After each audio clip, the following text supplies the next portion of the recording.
It is 7 o'clock on Monday, April 18th, and we'll call this meeting of the Sault Ste. Marie City Commission to order. Could we have a roll call, please? Mayor Gary, Here. Commissioner Bauer, Here. Commissioner Bospis Rath, Here. Commissioner Collins, Commissioner Miller, Here. Commissioner Talentino, Here. Commissioner Twardy. Here. It appears Commissioner Collins is not able to make the meeting tonight, so we would need a motion to excuse or not. I'll make that motion. To Second. excuse. Second. It's been moved and supported to excuse Commissioner Collins. All in favor, say aye. Aye. Commissioner Collins is excused. If everybody could stand that is able to stand so we can recite the Pledge of Allegiance. I pledge allegiance to the flag of the United States of America and to the republic for which it stands, one nation, under God, indivisible, with liberty and justice for all. Thank you very much. Great to see the gallery full. Sorry we didn't have enough chairs. Coach Parker says you have to wait for the entire meeting to be over before you can leave. And, yeah. Number 4 is mayor comments and general announcements. I don't have any this evening, so we'll move right into B, proclamations and recognitions. Typically, we'd have you meet me at the podium, but quite a few people here. I don't know, Matt, if you want to come down for the camera so you can be on TV while we're reading the proclamation. And then we'll come down and give the proclamation and have a few comments from Matt Parker. This is from the City of Sault Ste. Marie, recognizing the Lake Superior State University women's hockey team on their 2021-22 success. Whereas in only its second year, the LSSU Lady Lakers hockey team won the 2021-2022 Central Collegiate Women's Hockey Association, CCWHA, Division II regular season with a record of 27 wins, were ranked nationally number 1 in their division in the ACHA, and represented their university and our community in St. Louis, Missouri at the ACHA National Championship. And whereas the Mayor and City Commission of the Sault Ste. Marie are proud of the Lady Lakers hockey team members for representing themselves, their school, and their community with honor, integrity, and a competitive fighting spirit throughout the season. Now therefore, I, Donald J. Gary Jr., Mayor of the City of Sault Ste. Marie, on behalf of the City Commission, extend congratulations to the LSSU Lady Lakers on their accomplishments of being named CCWHA regular season and playoff champions for 2021-2022. And on behalf of the citizens of Sault Ste. Marie, I further congratulate each participant of the LSSU Lady Lakers hockey team, which included Janine Miller, Gabrielle Coyette, Megan Gary, Lydia Knapp, Elaine Book, Aaliyah Adams, Hannah Houle, Madison Hornstra, Victoria Mishak, Callum McColo, Kenzie McColo, Taylor Arutsky, Heather Lamb, Maggie Nielsen, Ellie Case, Katie Devora, Hallie McLaughlin, Madison Pott, Rayanne Ackroyd, Michaela Sewell, Sarah Gremmer, Lauren Kersey, Autumn Fosmore, Molly McKeever, Regan Sherry, Alyssa Ferguson, Sabrina Levasseur, Kendra Katrine, Sophie Jeremko, Camilla Lemaire, head coach Matthew Parker, assistant coach Stephen Canisto, and assistant coach birthday boy Jeremy Pallett. In witness thereof, I hereunto set my hand and cause the seal of the City of Sault Ste. Marie to be affixed this 18th day of April 2022. Donald J. Gary, Mayor. We have a certificate for each of the Lady Lakers, and why don't we have some comments from head coach Matt Parker first? And I'd just like to say thank you, first and foremost, to this group of girls, both in the classroom and on the ice. They're a phenomenal group of women. They represented our city well. They represented our city well throughout the season in our travels, and they represented us very well down in St. Louis. To President Hanley in the back for the support from the university. We wouldn't be here where we are today if it wasn't for the support of the university and the university doing this for women's hockey. So thank you very much for that. Thank you to all the girls. Thank you to the city for acknowledging these young women. They work very hard behind closed doors where a lot of people don't get to see how hard they work on the ice and how hard they work in the classroom and what they do every day to stay competitive and to represent our school. So thank you to each and every one of these girls, and thank you to the city. We appreciate it.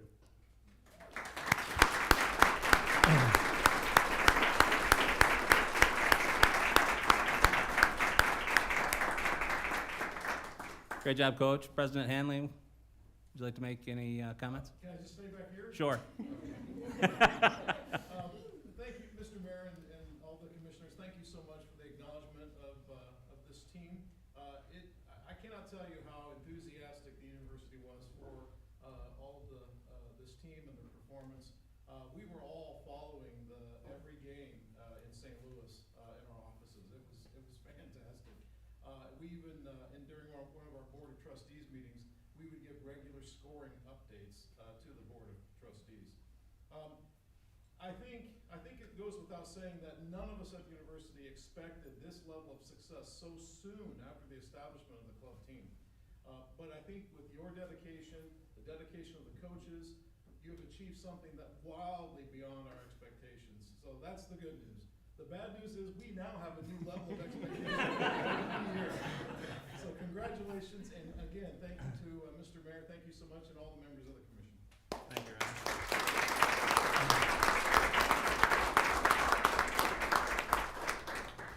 Now, if we could have each of the girls come up, and we'd like you to come around the circle so we can take a picture with you, Facebook quality picture. So if I can get over to come up. All right, now. You bet. Just come around.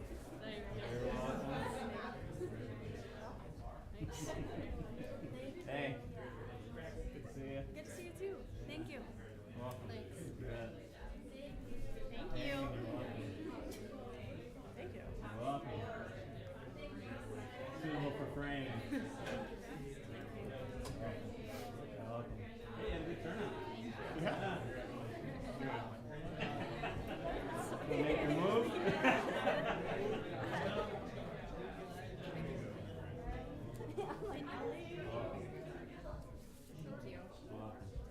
Thank you. You're welcome.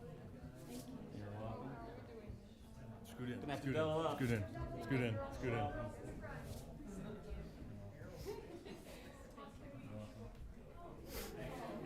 Yeah, get a couple in front.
Oh. Hey, good job. All right. Good job. Thank you very much. Say, Max.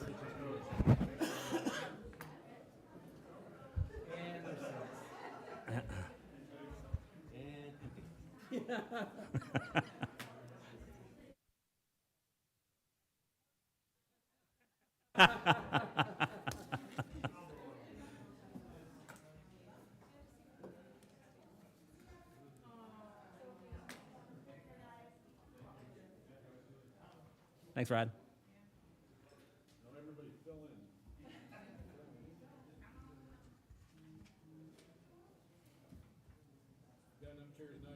We sure do. Well, that was great. Thank you very much. The girls did a great job this year and represented their university well, so we look forward to seeing what they can do in the future. Moving on into C, public comment. Is there anybody in the audience that would like to make a comment on any of our regularly scheduled agenda items? We do have 2 public hearings that you don't have to register time for, but anybody that would like to speak to any of our agenda items?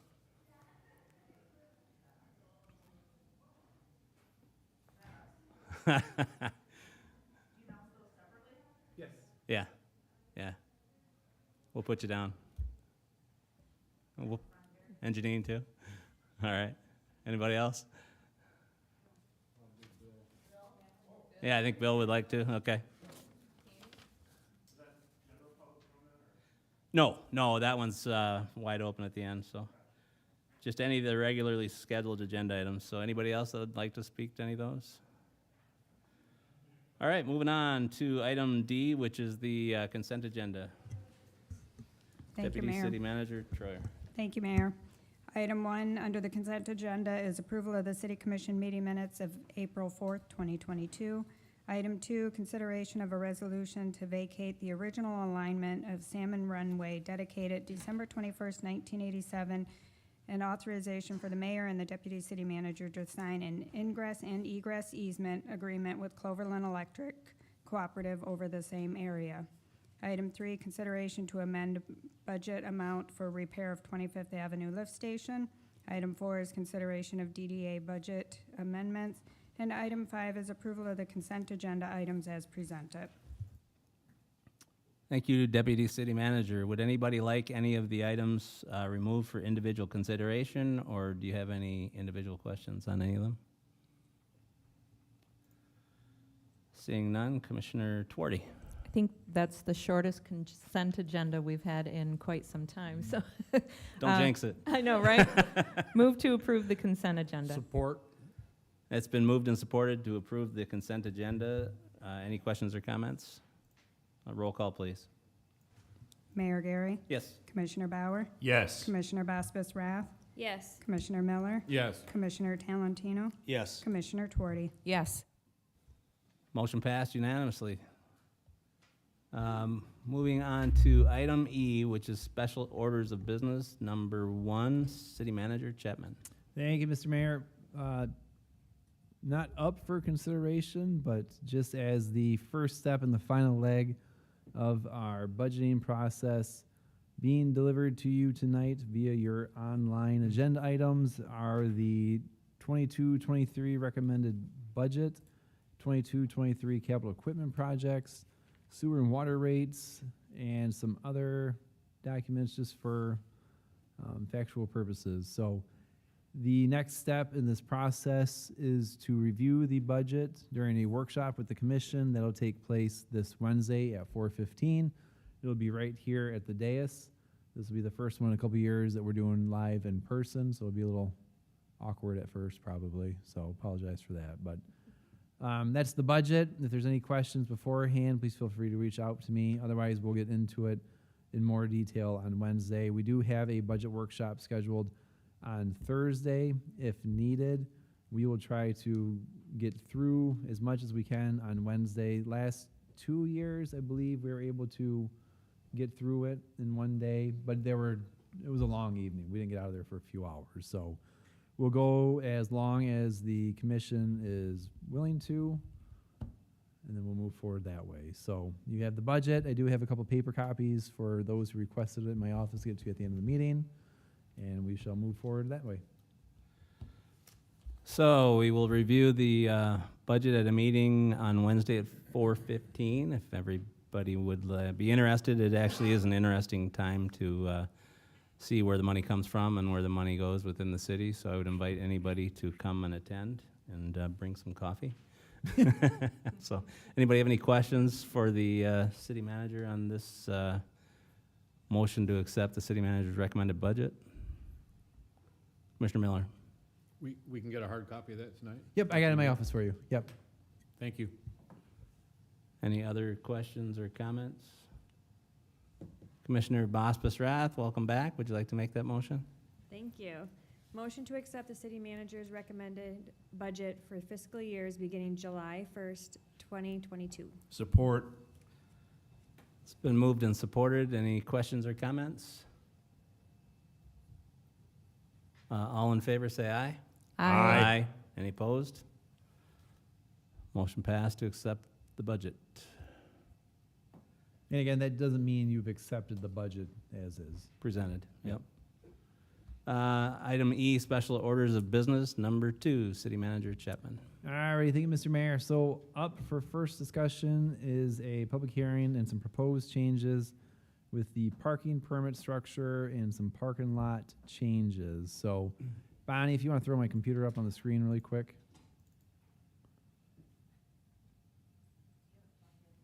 I don't know, probably not. Do I have to?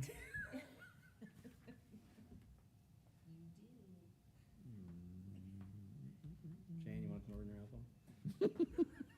No, I wish I still had the flip phone.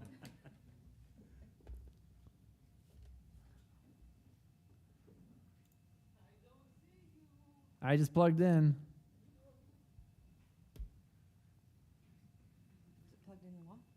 I don't know.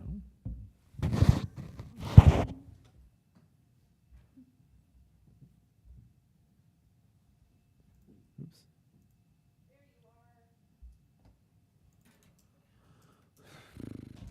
There we are.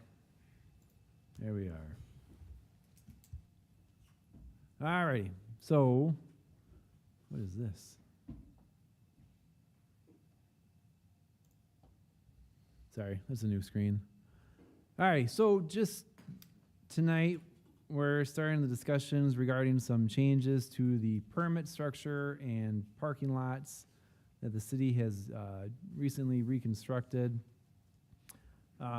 The purpose of this meeting, kind of why we're coming to you now, is we're nearing the end of the downtown access and placemaking project. We've got 3 out of the 4 parking lots about done. There's some cleanup items, some punch lists that we have to do. Arlington is set to be constructed. Where's Dave at? Will you do me a favor, Dave? Just sit on the edge so I can see you. So you can nod to me when I'm asking questions. Apologize. Arlington is set for next couple of weeks, start breaking ground there and move forward that way, right? May 2nd. So Arlington's moving forward. The other parking lots, there's still some inspection issues that we've came across that we're gonna have to clean up, but for the most part, we're done. So tonight, we're looking for some direction from the commission. We know we have some business owners here that we're hoping to include on that conversation. And just to kind of throw it out there, what staff's intention is regarding this kind of topic is we're looking to consolidate the permits, but more importantly, from our perspectives, we're looking to preserve the life of the infrastructure. So just as a reminder, the Downtown Access and Placemaking Project is a $6.2 million project. $4.3 million came from the state of Michigan through the MEDC. The city's contributed $1.8 million, and our tribal partners put in about $30,000 of it. So you can see the project phases there. We're still in the part of doing major work. We should have everything closed out here in 2022, probably by the end of the summer. Just to kind of go over the highlights again, there was 4 parking lots that were reconstructed. We added in placemaking elements, colored concrete, bollards, special lighting, parking benches, a bunch of different stuff to kind of make it a nice amenity. And then there was 4 segments of roads that were reconstructed during that project as well. So just kind of get quick into what we are proposing, just kind of have it out front in the middle there. We're looking to consolidate all the parking permits. We currently have a handful of different permits we offer. Staff and I are recommending we switch it down to 2 permits. A general parking lot permit, which would allow a user to park in any parking space in any parking lot that the city is owned or operating, and a 24-hour parking permit, which is used for designated spaces that are set up right now for tenants or people that live downtown. We're recommending metering parking spaces, and I say metering because we're looking to move away from putting in the physical meters, the physical bases.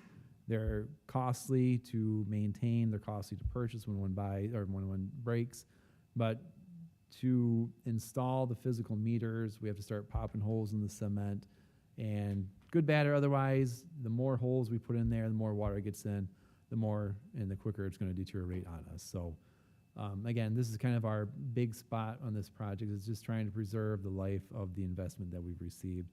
With this, there's a discussion that'll have to come up with the traffic control orders. Normally, traffic control orders are the regulatory scheme for on-street or off-street park, or on-street parking, your traffic stop signs, things of that nature.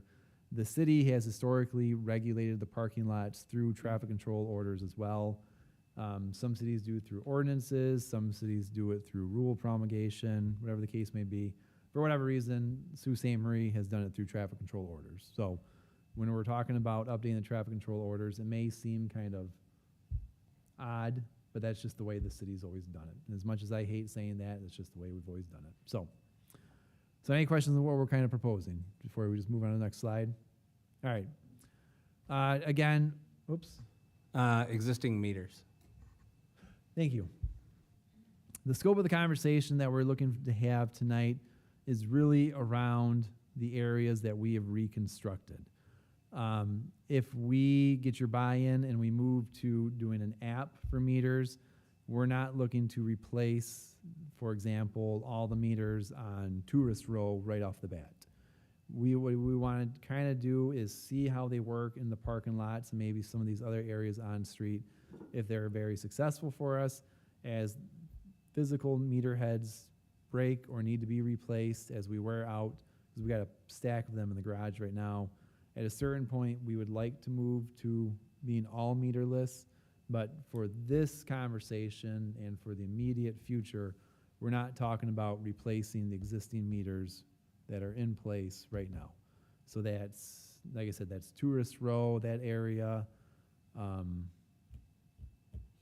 can't even really think of a whole lot of other areas that have meters right now. Farmers parking lot, that kind of area. You know what I'm saying? Yeah. Okay. Good? Okay. So again, the scope of the conversation is just around these segments and these parking lots. Again, what we're just trying to do is we want to preserve the life of our infrastructure. We put a lot of money into it.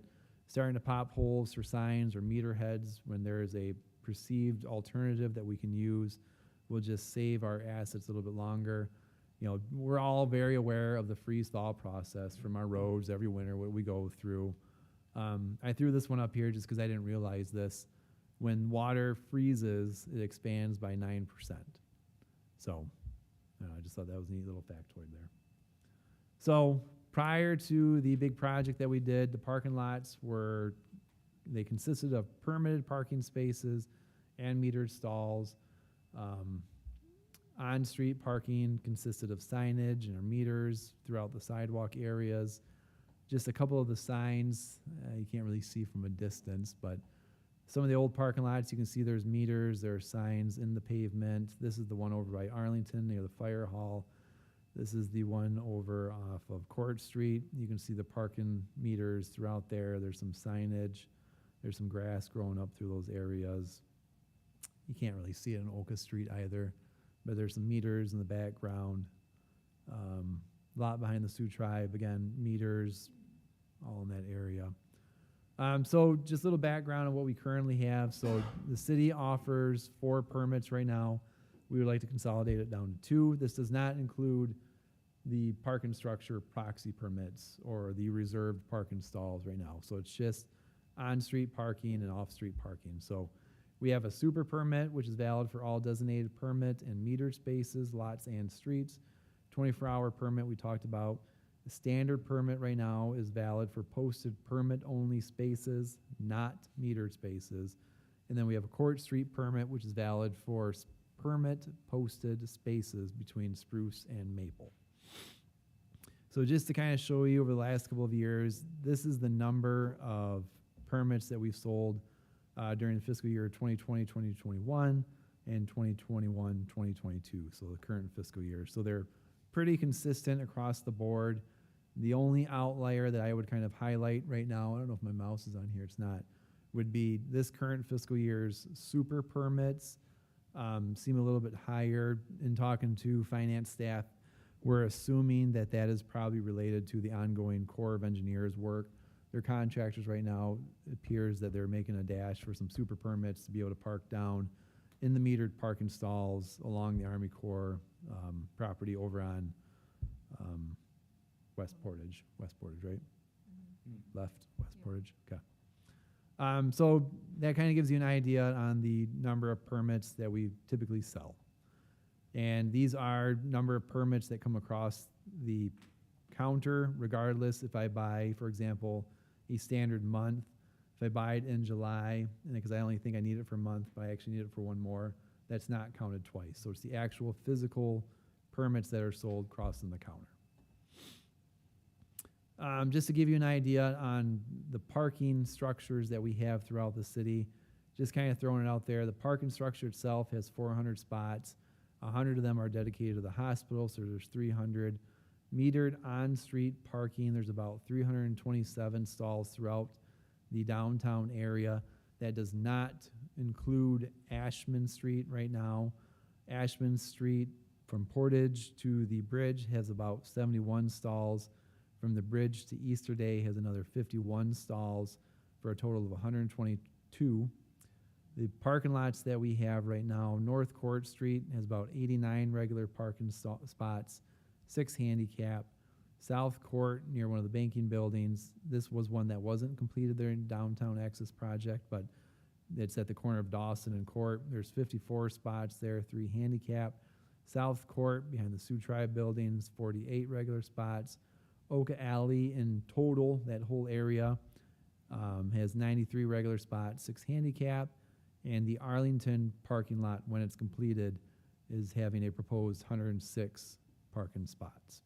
So a total of 405 regular and handicap parking stalls throughout the parking lot areas.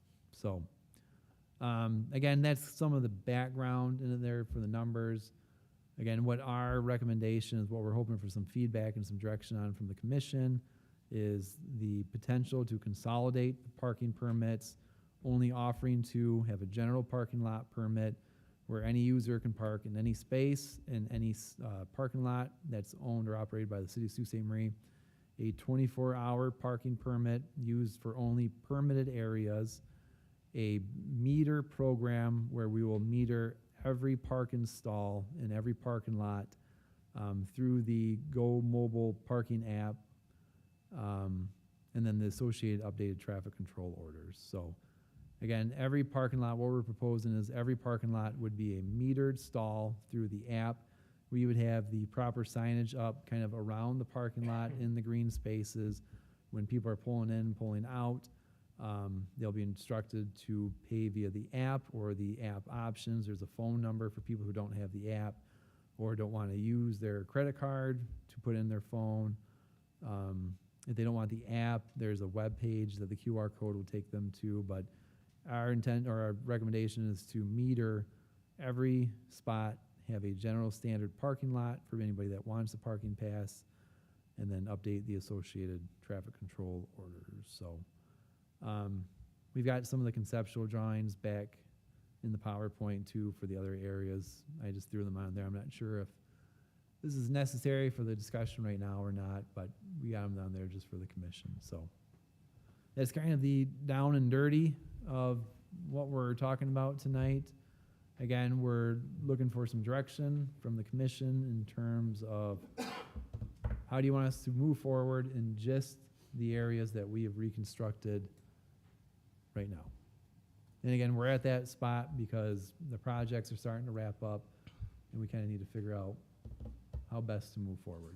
So, Could you please throw it back up there? And I was interested in the number of parking spots. I thought that was interesting. And where they are. Let me So that does not include Portage Portage what? Avenue parking. So the only thing, But that is 1,027, if my math is correct, So that, City parking spaces. so I guess the only downtown. thing that's missing off of this would be the market parking lot, because I forgot that was ours. So I'm not sure how many spaces there, but we forgot that one.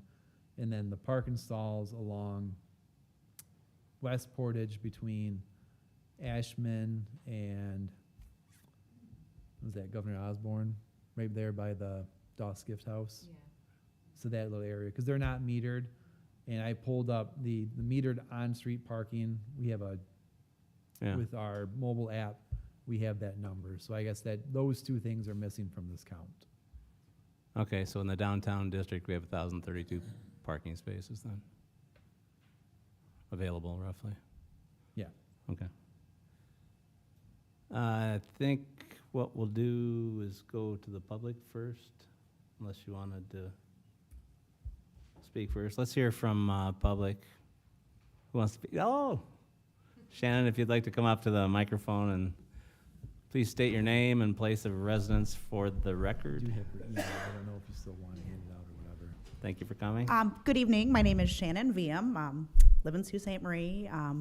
Part owner of National Office Products and Printing. I know most of you here, so I'm sure you've all read. I believe I had a written statement. Brian's got it right there. And I just had a few concerns I wanted to bring up just for conversation's standpoint in regards to, we can start with, and I'm just going to use the Court Street parking lot as an example because that's the one that we utilize the most in our business. That side door is really our main entrance. That's where the majority of product comes in and out for our customers. That being said, if it's all metered or permit, that's saying that if myself or any of Arfstrom's employees or county employees have a permit, they could all park right next to the door, you know, when it's raining or when it's snowing or just for convenience. So when someone comes to pick up, you know, 18 cases of brochures or whatever it might be, they could be parked over by the polyclinic. So I'm just making a suggestion that there's some kind of designated area for the permit people and then have maybe a customer metered area would be. I guess the only other issue I would have is the app makes me really leery just for easy use for our customers. We deal with a lot of very tech-savvy people in our business every day, but we also deal with a lot of very untech-savvy people on a daily basis who, the word app and they go running. They have an email that they need printed up off their phone, and so I don't want to discourage any type of downtown spending because those, quite honestly, are the people that are paying our bills. So I guess that's all I've got, unless you guys have questions for me in regards to any of my concerns. Anybody have any questions for Shannon? Actually, I have just a couple of comments in regards to what Shannon's saying here. Sure. Number one is that I know that when they redid that lot, National Officer, well, actually, the whole neighborhood there lost 2 spaces that were, what were they, like 15 or 30 Yeah, they were minute? like, I think there were 10 at one point, 15 at another. They're like and right where you pull up. I commented on that at the time, and then I brought that up. I didn't really hear, you know, that kind of fell in the cracks or whatever. I never did hear back on that, but I think that, you know, those spaces, because I don't even know why they're gone. I mean, there's, you know, it's not like it's been rebuilt there or anything, that they should, that those spaces should probably come back, if you know where I'm talking about. So They were perpendicular to the original parking spaces. So Bonnie, would you pull up the screen really quick? My computer. So we're There. talking these ones right Yeah, here, those correct? right there. So this is a Google shot above the parking lot, obviously before the construction project. And we're talking about these ones specifically, but if you zoom in, I think this is the closest I can get, you can see there's these stalls. And is there 2 or is there 3? Is this one as well? 2. There was just These 2. So then you've got these stalls and you've got these stalls. And what you'll notice from the parking lot, it kind of goes west to east, kind of on a slope there. Let me pull up this one. I'm going to try to zoom in. in the reconfiguration of the parking lot, the parking stalls now go from kind of north to south. And the difference between these two layouts, you can kind of see, can I make this smaller? I can, perfect, but I can't make this. Come on.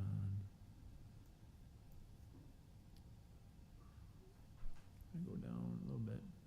So the way the parking lots have been designed is to accommodate flow of traffic through the areas.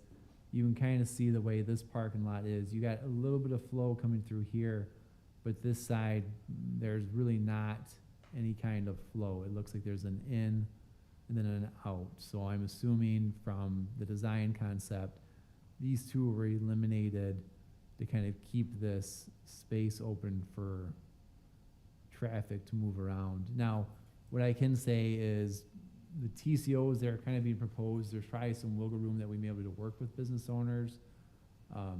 But Dave, correct me if I'm wrong, that's kind of why these ones were not part of the reconstruct, right? Yeah, we talked Yeah. about it throughout Right. the process, and we Yeah. wanted to keep them, but Yeah. if there's anything we can do to get those back, those would be greatly appreciated, because that is a lot of in and out pickup. Yeah. They were there for the last I 40 pick years. up to my there all the recollection. time. I mean, you know, and it's always like bulky. Well, I mean, they're a printing company, right? Right. So, I mean, anything you get there is, Yep. it's, you know, gonna be fairly large. It's practically a loading zone, really. Thank you, Ray. Duarte has a question for you. Can you pull the screen back up? Yeah, the one of the new one. Is there a way then to make a couple of spaces for national office right along the southwest end, right along their building? Is there a way to make two spaces for them that are 15-minute for loading and unloading? Right along here is what I'm talking about.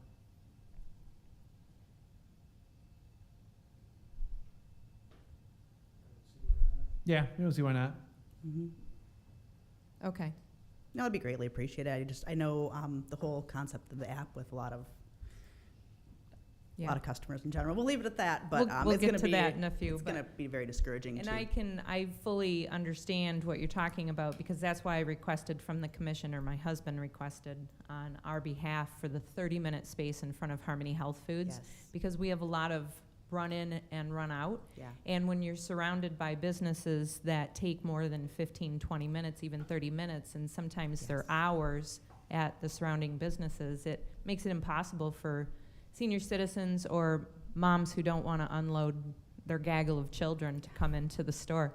So, and we do pick up at your store a lot, Yes, and they're thank you. always very large boxes. So it'd be great if Greatly they can, appreciated. Yes, well, we appreciate working with you, so it'd be great if we can satisfy their needs. And I think that as we go through, we should be looking at each parking lot and what business owners are within that area, and working with the business owners, because part of parking is working with business. But we can get that too. And I'm just to that. obviously one voice in that lot. I know there's others who are affected by that lot and have their own Issues. ideas as well. I guess one Yeah. other real quick question would be, in regards to the app, enforcement, how is that handled? So enforcement is handled in the similar way that physical meters are right now. Mm-hmm. So Sherilyn walks out, she's got a handheld, Mm-hmm. and if the vehicle is not displaying a permit, she just types in the license plate and sees if it's up to date or if it's paid up. Mm-hmm. And then if it's not, she writes a ticket. If it is, she walks on. So it's very similar to the way it is right now. Just instead of looking at a physical meter on the street, she just has it in the palm of her hand. A little more cumbersome, I think, but it's to be determined, I guess, how that And turns out. she likes it. To her own point, we've asked her before. She Mhm. likes that. It's not terribly cumbersome. I know it's the difference between visualizing or looking at the meter and looking at what's on her Mhm. palm thing. Right. But she seems to have no issues with it. But I would say the most important part is convenience to our customers, our employees, and, secondarily, the city employee who's got to Right. deal with the enforcement on it. We want to make sure we're catering to our downtown and bringing dollars Right. in. So that's all I have. Thanks, Shannon. Good points. Thank you, guys. Appreciate your Yeah, time. Thank you. Janine? You got volunteered. Good evening, Janine Lacrosse, City of Sault Ste. Marie resident and business owner of Armstrong Pharmacy. Thank you for the opportunity to speak this evening on behalf of the parking and the changes that are proposed. I'm here in a little bit of a peculiar situation because I do have ample parking, I believe, for my customers with the 2 lots around our business, but I'm concerned in regard to our patients and citizens who want to come downtown, who need ample parking, who maybe aren't tech savvy, like Shannon indicated. I think there's a lot of residents who fall in that. We want to encompass in our decision-making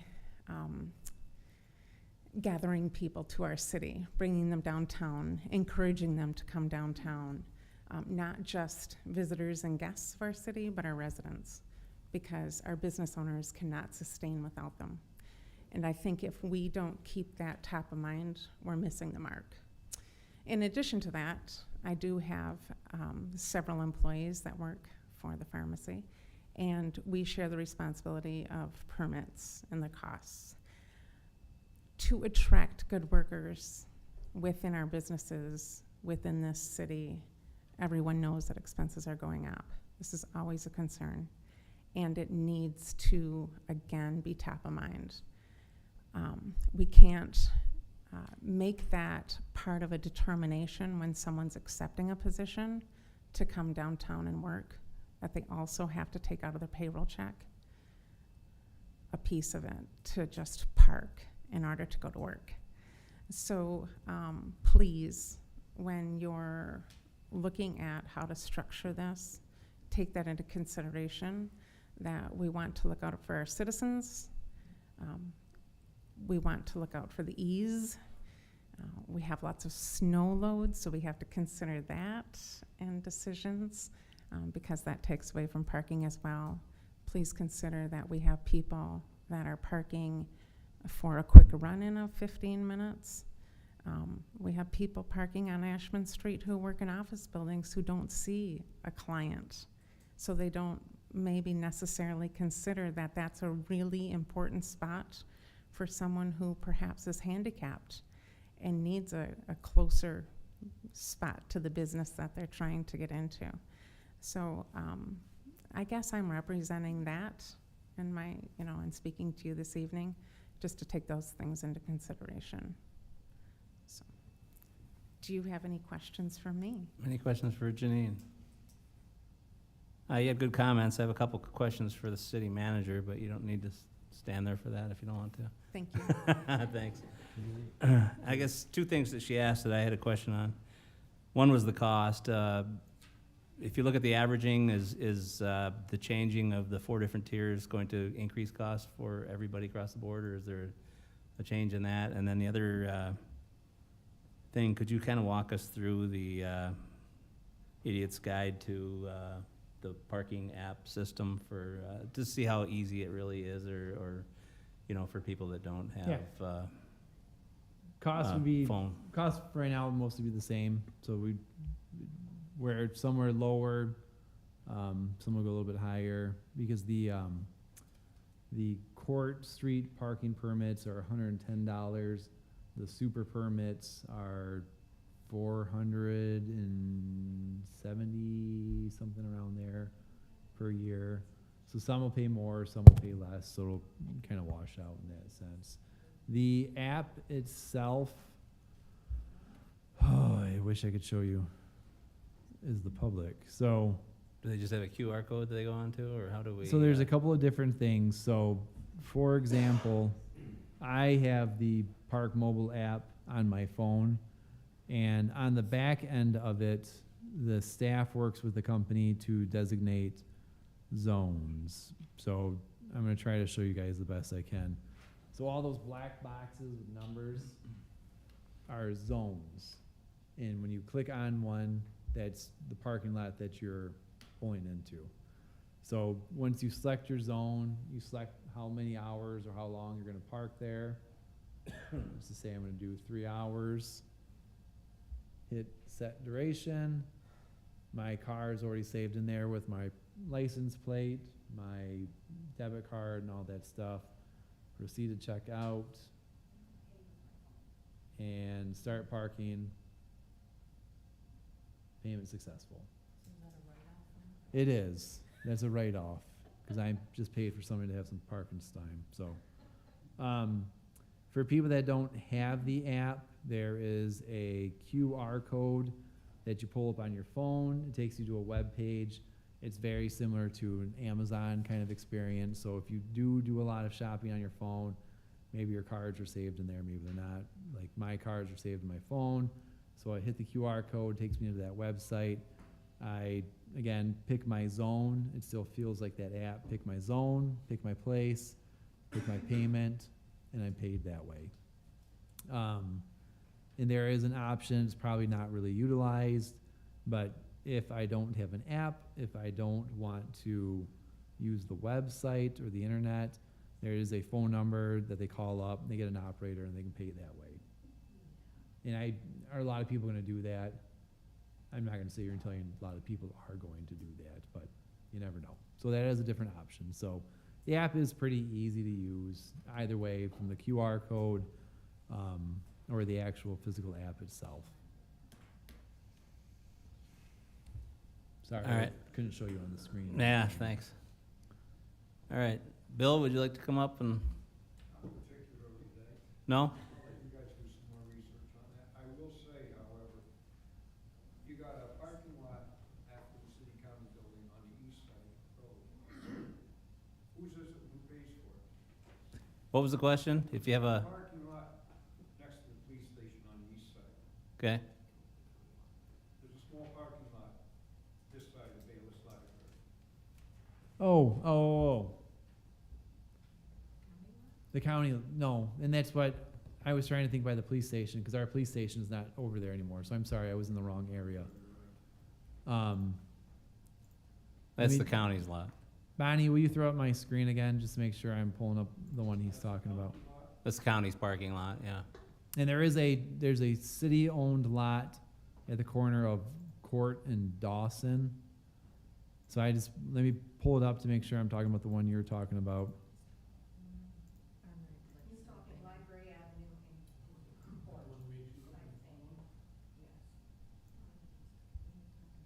Right by the ISD.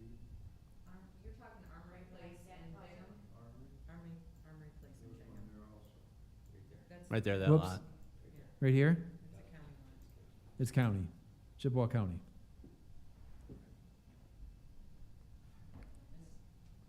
The lot right here that everybody parks in this building, how many parking spots are there, and how much is that maintained for the folks that work in this building only? How much to maintain, or are you asking if we pay for permits? You pay for permits right here. No, because that's a city-owned parking area.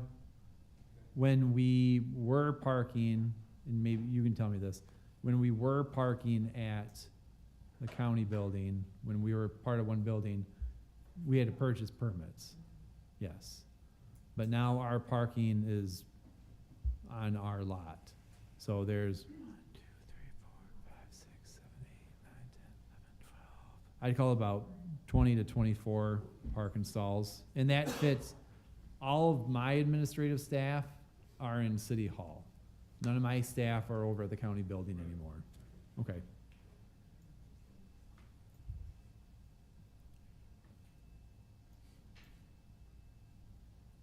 Marta, it looked like you wanted to say a few words?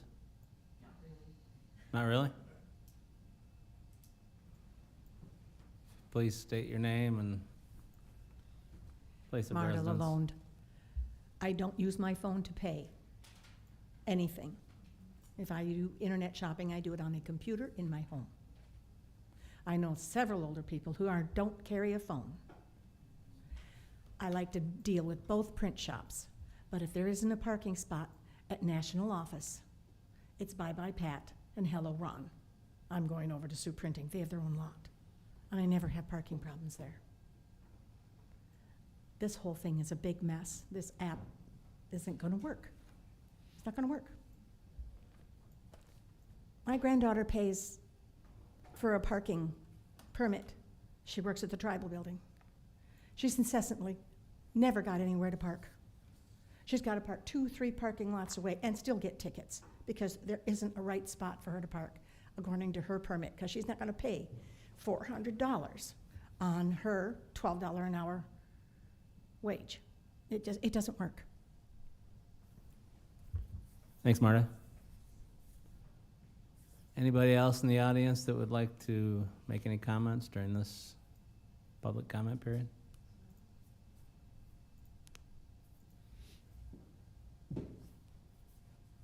All right, we'll go to the commission. Questions, comments, Commissioner Bosphus-Rath. Yeah, just to kind of piggyback that, I know my mother is one, she does not have a smartphone.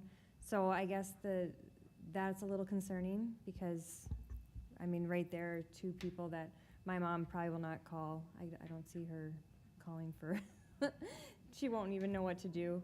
So that's kind of concerning. I guess that's the main part of my concern is just some people don't have smartphones, and that's a lot of our citizens, I would think. So that's a big concern for me. The other thing would just be signage if it does move forward, you know, to have the Apple signage so that people don't say, well, I didn't see the sign type of thing. So over-sign it, basically. But I guess that's my main concern is just the people that don't have smartphones and some people don't want them, you know, so that's all. Thanks, Commissioner. Commissioner Miller? Excuse me. Thank you, Your Honor. I definitely like the idea of getting a couple of those spots to be 15-minute or half hour, almost like a pickup loading zone type thing. I like that idea. I don't like the app idea at all. And I mean, you know, because I just got rid of my flip phone. I don't pay for anything either. I agree with Marta. I don't pay for anything on my phone. I don't put any credit cards, debit cards, nothing on my phone. I don't use my computer for that either, Marta, because I just don't trust it, whatever. And I don't think a lot of people are going to use it or know how to use it. And I think it's going to be a big befuddled mess. And I don't think it's a mess that'll work itself out in just a short period of time. I think it'll be bad for a long time. So, I mean, just those two comments. Thank you, Your Honor. Thanks, Commissioner. I guess Commissioner we'll Tamardi, you might as well go around the dais. just go around the dais. There was a couple of comments that Janine made that I'm very much on the same page with. First of all, yeah, my parents, they come to town every day for their walk. Everybody knows who my parents are. And they never bring their cell phone. They don't know how to use an app. They would never be able to use this Park Mobile. So what you're asking people to do of that generation is basically break the law. And they will not break the law. So rather than park, they'll just leave and they'll go somewhere else.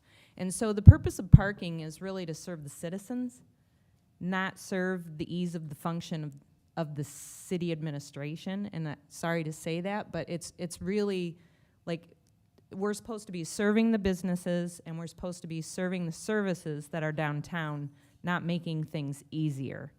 And I'm not in favor of the mobile app at all.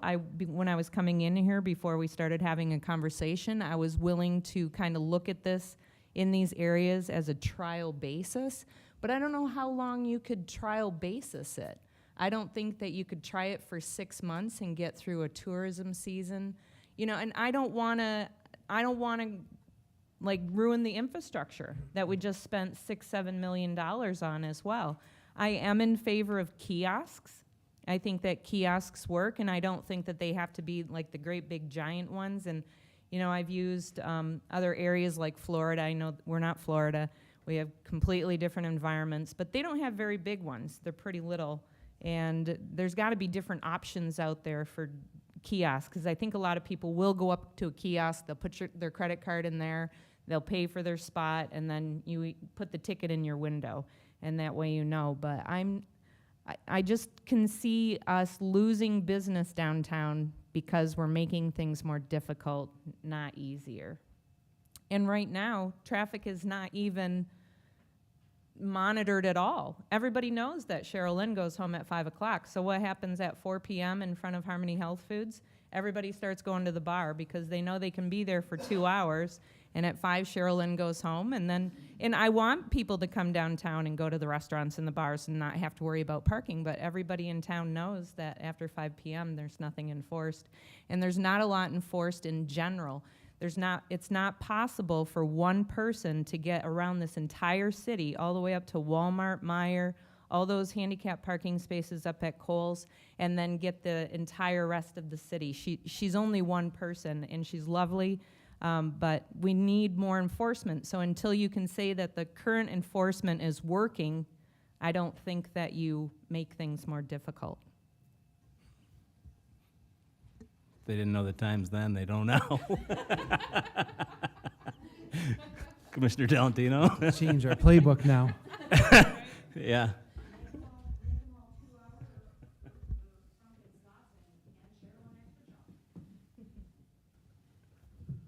Commissioner? Yeah, thank you, Your Honor. You know, I knew this was going to be an issue. We talked about it, and it came out in the agenda on Thursday. So I did some driving around. What I find pretty amazing is I drove by the parking lot in the back of the Polyclinic at 11 o'clock on a Friday morning, excuse me. 5 cars. We've become a society where we've got to park right up front. I guess I should be blunt. We're lazy. We are a very lazy society. We want to park right up front. We want to get right in the door. Why is there only 5 cars in the Poly parking lot at 11 o'clock? Then I went back at 2, and guess what?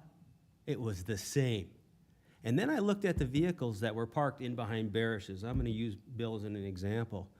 It's the same vehicles that have been there all day. I know whose vehicles they are, okay? People, quit being so lazy. Walk a little bit. I just happened to be in the big city last weekend, and I do like tech. I do think this app is a good thing. I might get strung up for it, but I'm sorry, that's just the way it is. Got a wedding invitation yesterday in the mail. It had a UR code on it. I got an invitation tonight here. It had a UR code on it. Down in Detroit, went to the bars. We went out to eat. Never touched a menu all weekend. Everything was a scan of a UR code. Placed your order. Everything came to your table. It was done. You know, I realize up here we should kind of ease into things, okay? But I just don't want to slam the door on this, because yes, we are talking about people who live here. I get it. We are an older community. But let's talk about also the people that come to our community all summer long up and down Portage. I can guarantee you they're already employees for that, because they're travelers. They're used to going places and doing things. You know, so I just don't want us to shut the door on the tech, okay? It's coming. It's coming, okay? I'm not saying we really need to embrace it right now, but it's not going away, gang. We can't hide our heads in the sand on this. But back to the original thing, as far as the parking goes, people, start walking a little bit. You know, I mean, I'm really excited to see when it gets done, parking lot number 1 in behind the fire hall. I'm anxious to see how many people really park in that, and I think I know how many are going to park in it. Right there. Because we're lazy. We don't want to walk. I was in the city. I walked 15 minutes everywhere to do everything down there. You know what? It's kind of good for you. So that's kind of my 2 cents on things. Just stop being so lazy and start walking a little bit. Thanks, Commissioner. Commissioner Bauer, you want to follow that up? I will say that I'm kind of relieved that Commissioner Talentino says he likes to use apps, because you know, when I'm in larger metropolitan areas, I found it to be pretty easy. So you know that those things must be idiot-proof, right? But anyway, no, I was talking about myself, not you. You're good. But and I do believe, like Commissioner Talentino said, that a lot of people who visit from below are already using them all the time, and they're pretty hip to it. That doesn't help the citizens here, though, who, you know, either don't have a phone, don't like to use a phone, although, and again, Commissioner Talentino is right when he says that's the way the world's going. I mean, you know, if we want to project, you know, 5, 10 years into the future, I mean, phones aren't going away, you know, and apps aren't going away, and QR codes aren't going away, and et cetera. So, I mean, you know, but that doesn't help us with a lot of our citizens today. Aside from the app, though, because that's really a debate that I think is going to take a lot of discussion, but going in a couple of other directions, just in regards to some of the things that we looked at and have discussed, I will say that I'm relieved that we intend to keep the free parking on Portage and Ashland. I think that those are necessary for the businesses that are existing there. I also think that it's a good thing to consolidate the permits into a easier system to use, something that's not as convoluted as the one that we've got now. So those are some positives, I think, that we can take out of this. Of course, as I mentioned before, in regards to those spaces specifically around national office products, yeah, I mean, and not just national office products, but Commissioner Tuarty made a valid point when she said that, you know, maybe we need to look at the needs of the businesses and the immediate parking spaces, you know, before we put anything in concrete, so to speak, no pun intended, but, you know, before we do, that we need to investigate and consider the needs of the businesses in those general vicinities. But I mean, as far as walking, I mean, I walk to work practically every day. The only time I don't is when I need my car to, you know, go somewhere else, and I need to take my car with me, because it doesn't mean, you know, it doesn't really matter if, you know, if I have to walk to and from to get my car to go up the hill or what. But that said, it's true that, you know, so maybe the community and maybe even people who live outside the community, maybe they don't like to walk, but that doesn't help my business any if they don't want to walk and I don't have any parking. You know what I mean? I can't tell them, oh, you should walk more. No, that's not the way the world works. That's not the way you treat customers. You know, you just can't have that attitude toward the people who are utilizing your business or potentially utilizing your business. So as far as the app goes, I mean, I think there's going to be a lot of discussion in regards to that, because it does have its pros and cons like anything else in the world. But I think that you'll find that time is going to heal that, because the more time passes, the more we're going to be headed in that direction, whether we do it kicking or screaming or whether we embrace it now. So those are my opinions, as varied as they are. All right, thanks for your comments. Oh, good, I don't have to go last then. Commissioner Bosbus-Rath. Okay, so I get that, you know, exercise is great and people should be getting out and walking, but I will attest to myself, I cannot walk long distances in the cold. I have Raynaud's syndrome. I'm sure other people have things that they can't, like I physically can't, it hurts, I'm not gonna do it. So I am a person that does try to get a close parking spot in the winter, and I'm in my 40s, right? So I don't agree necessarily with, yes, we should be walking. Another thing that kind of is a good, I think, idea is, yes, there are restaurants, Applebee's is one of them, where you can, on your phone, scan the QR code and you have the menu right there. But you can also say to the waiter or waitress, can I have a menu? So maybe, is there a way to, maybe that's a good way to ease into it, trial run. Maybe you have the app available, maybe you have the QR codes posted, but you still have the meters for those people that want to pay. Or, I don't know if that's possible, but maybe that's a different way to kind of get people used to different things or to test it out. You have both options available. So the only comment to that one, so we do have both right now. Okay. Because we have the DDA deployed or Park Mobile. 7 years ago. Yeah, years ago. So we do have it both. So you're right. Right now, you know, it doesn't matter which way we go. The app is going to be around. I'm going to continue to use the app.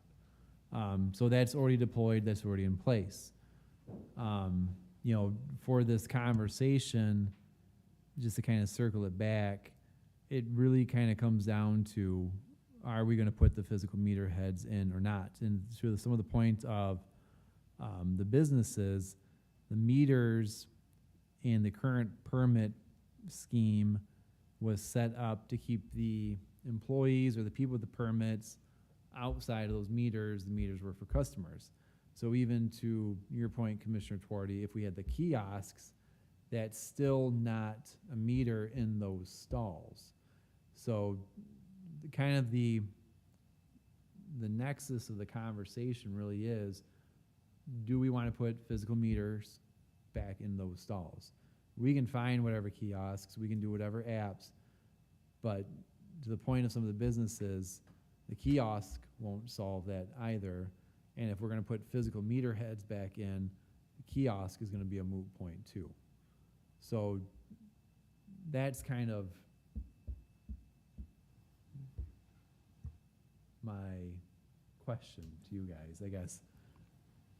Commissioner Twardy. I have a question then about the kiosks. So you number the parking spaces, and if the parking space is numbered, it's not, you can't park there with a permit. You have to pay at the kiosk. It won't work in the wintertime. Oh, duh. I have, So it sounds to me like the commission is all in favors of the changing the permit structure. I really would like us to have a conversation maybe with each of the business owners, and I am a little bit concerned about even behind Avery Square. We have one member on our board who doesn't even own a computer. So we have to physically mail him his agenda packet every 2 months, and so he doesn't have a phone or a flip phone, and so there's no way for him to even park to come to a board meeting. So I just don't think that we can jump in with both feet, and I think that we really need to have a conversation with the business owners around there. Not that I'm kicking the can down the road. I'm not interested in putting meters back in either, because I don't want to ruin the infrastructure. I just wonder if maybe you can reach out to the surrounding businesses, see what their needs are, and then maybe come back to the commission with more information, is my thought. But I am in favor of the 2 permit structure. I think it was way too difficult and convoluted before that. Anybody else have any comments? Commissioner Miller. Thank you, Your Honor. I just kind of piggybacking on what Commissioner Bosworth-Rath said.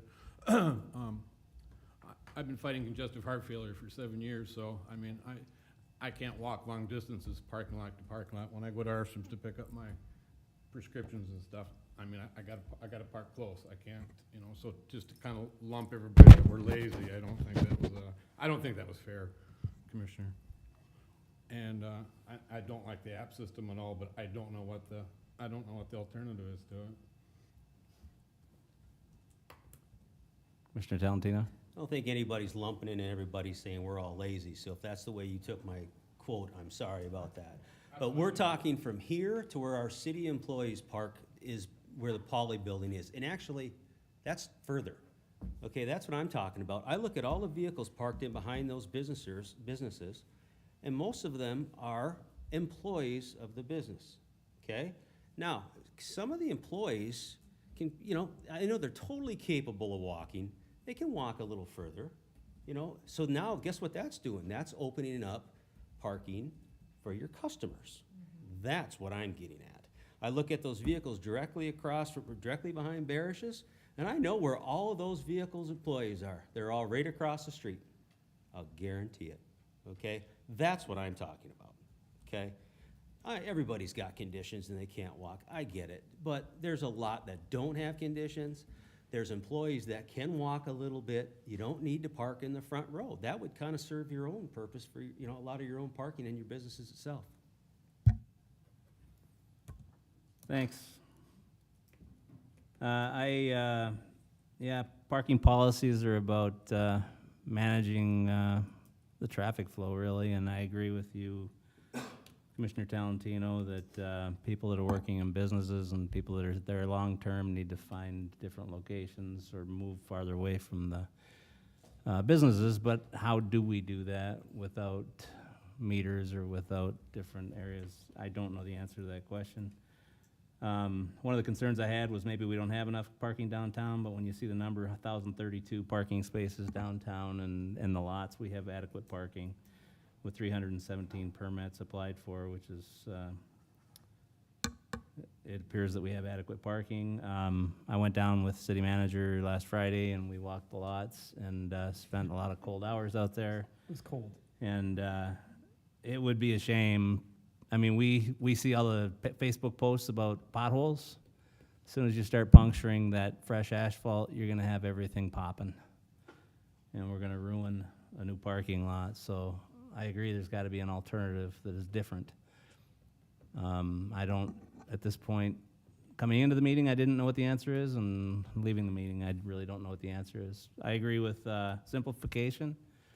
And I'm not afraid of the apps, and I've parked in Detroit and everywhere else too, and I like using that app. But I think we have to have, I think Commissioner Twardy said it, you know, we have to be customer friendly, and we have to understand that the parking is for the residents and for the people that are using the businesses. So we have to figure out the simplest way possible for them to do it and to manage traffic flow. So I don't have that answer tonight, and I don't know where we want to go from here.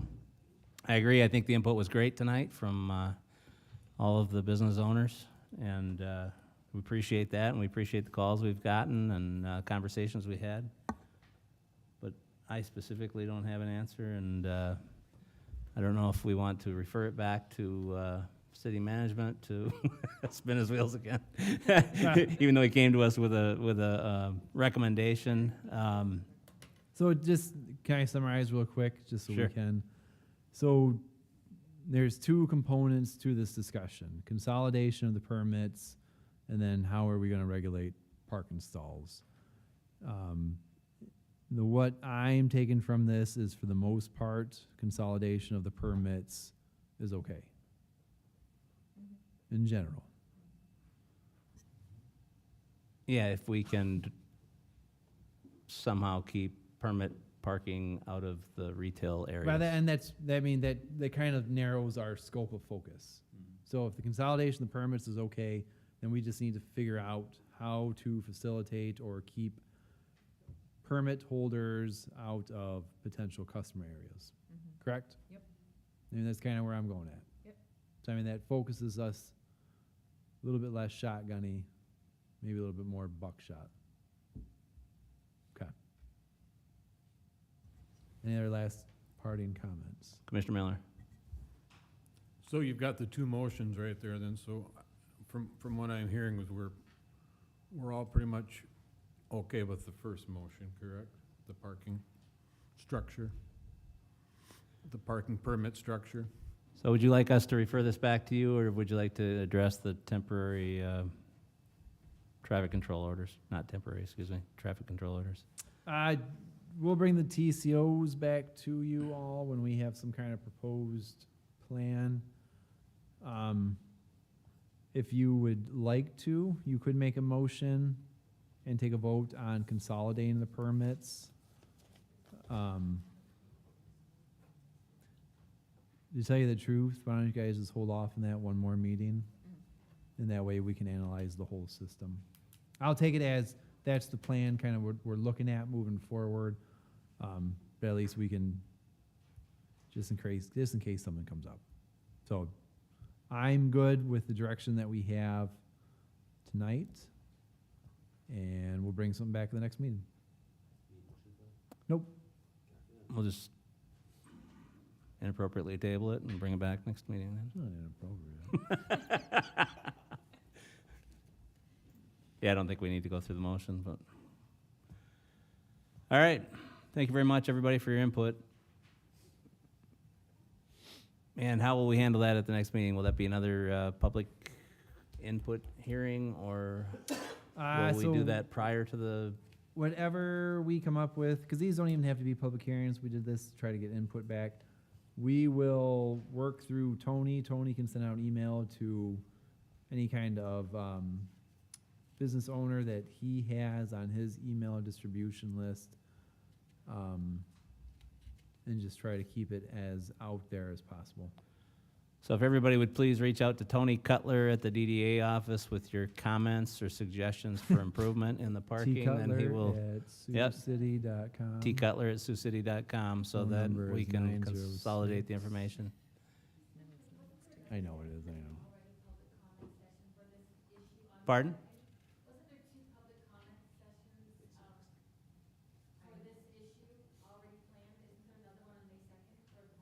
No, ma'am, that's No. the PSD. Yeah. You're welcome. Speaking of. Yep, that'll be our next item. So reach out to Tony Cutler, tcutler@siouxcity.com, with any suggestions for parking permit improvements. So thank you very much, everybody, for your input.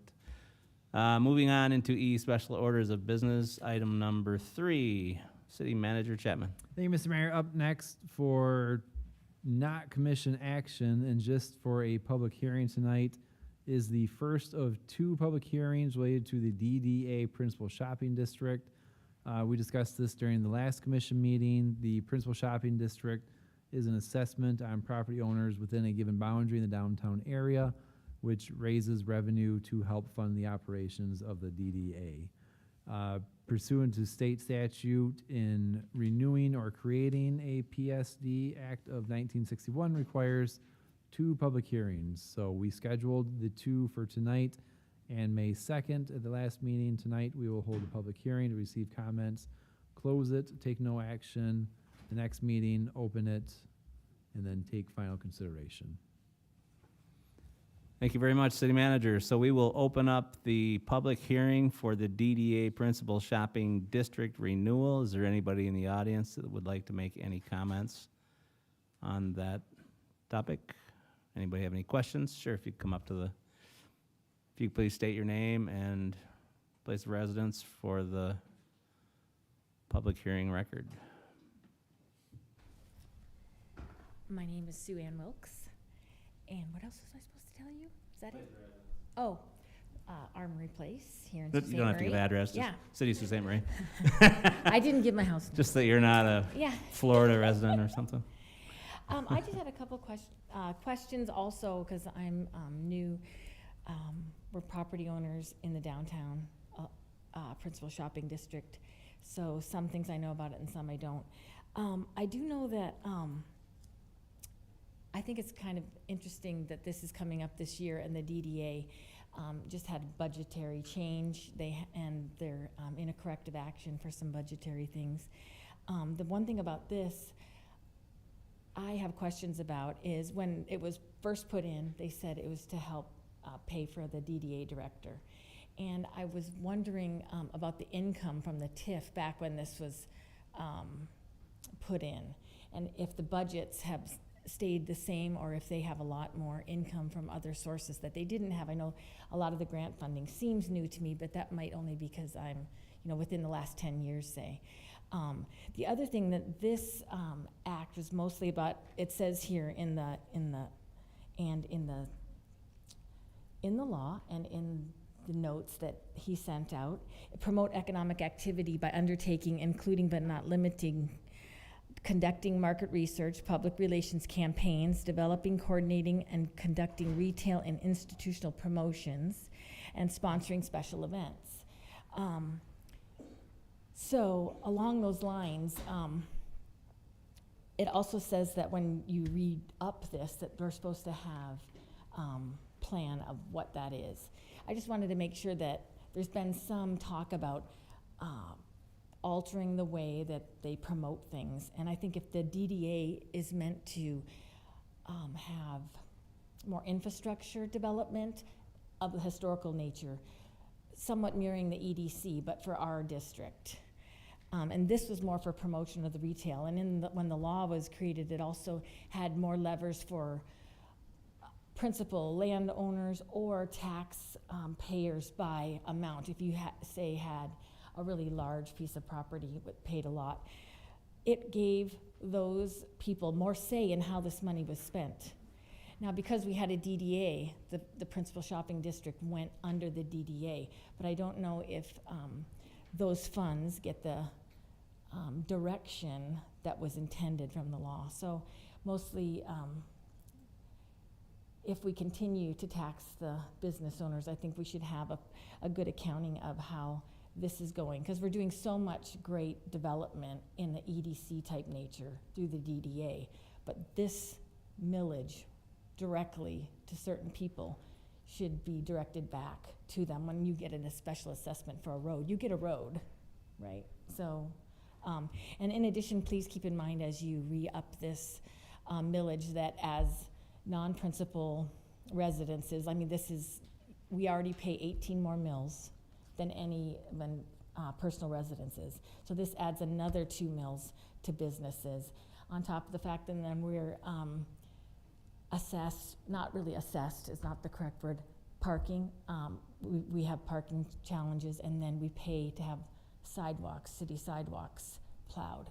So I think if you add, that's kind of the equivalent maybe of another couple mills. So I think that you're putting some very small, struggling businesses and going back to them and going back to them. In addition, when the DDA has events, we pay to participate in an event where we're already paying a millage for that promotion. So there's just kind of a couple of things where I think we're going back to the same very dry well. And as a property owner that has a lot of small businesses, not ones that we personally own, but advocating on their behalf, just trying to keep prices low, because those pass through. The more taxes we have to pass those on. So that's a lot, but that's my feeling about it. Good comments and questions, thank you. Anybody else in the audience? So this is a public hearing for the DDA Principal Shopping District renewal. Would anybody else like to make any comments or questions? So we will close the public comment period. City Manager, I don't know if you wanted to, or if you have the ability to answer some of those questions. It'd be nice if DDA Director were here to answer some of the specifics. Didn't know if you wanted to answer any comments for some of those, or should we address those at a later time? Address those address those at a later time with Tony. I can't speak to them. to tell Okay. the truth. I just can't. Thank you. Any commissioners have any questions or comments? Commissioner Torti. Just a couple of comments. First of all, I appreciate the fact that you moved back to town, Sue-Ann. You and your husband have been doing wonderful rehabilitation all throughout town, and it's very well recognized. Everybody sees it. We're all excited about it. You know I love the door on Portage Street that you found and you put in the old head to toe. That's such a fantastic door. So you're doing great, great work. And yes, I know. You're really helping take care of Cleary rental properties, so I'm sure that they appreciate that very much. But it has been, so I was on the DDA before I was on the commission for 4 years, and it is a bit of a sticking point for me that the parking garage sucks up all of the TIF, and the fact that the DDA is constantly struggling, the principal shopping district is constantly struggling because there's no money to really do what we want to do as downtown business owners. And I feel like downtown business owners are always getting it from the front and from the back. And then you see like big box stores filing for tax tribunal, and they don't pay like 1/10 of what we pay square footage for businesses downtown. So I really, I'm excited for Tony to be here at the next meeting to be able to answer some of your questions and your concerns. But I hear you. I'm with you. I would like to see more rehabilitation. I would like to see more money going back into downtown business development, which is what it was intended to do. Thank you, Commissioner. Anybody else have any comments? Commissioner Bauer. I'll make a comment. Thanks. In the beginning, and a lot of this money was supposed to go to pay the salary of the quote-unquote downtown manager. The fact of the matter is, the money that we raised, I don't know exactly. Oh, mic on, sorry. That's a rarity. Anyway. We can still hear you. Yeah, that money's supposed to, pay for a downtown manager, and actually, the money that's raised in those taxes is about enough to pay half of his salary. On the other side of things, we're also supposed to be paying in for the events, et cetera, and you made a very valid point, because then, we're always being asked to buy into the events that we already paid tax money, that we already paid an assessment to be a part of. And this was just a situation that I had personally, was that there was one event specifically that former DDA director had, and nothing against this person personally, and I thought this person did a swell job. But he came to me and he said, well, there's this other brewery that isn't in Sault Ste. Marie, in fact, isn't even in the UP, and they want to they want to sponsor this event, and they're going to pay $3,000, for that.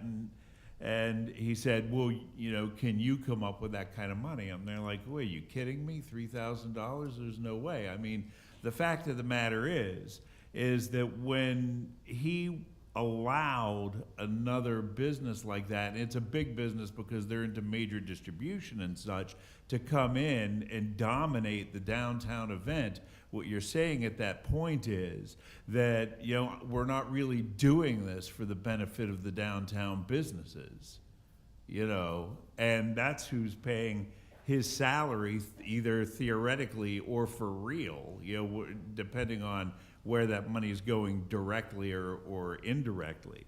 And the truth of the matter is, because so much of our TIF money goes to the parking structure, indirectly, the principal shopping district money is going to pay for the, not directly, but indirectly, is going to pay for the parking structure.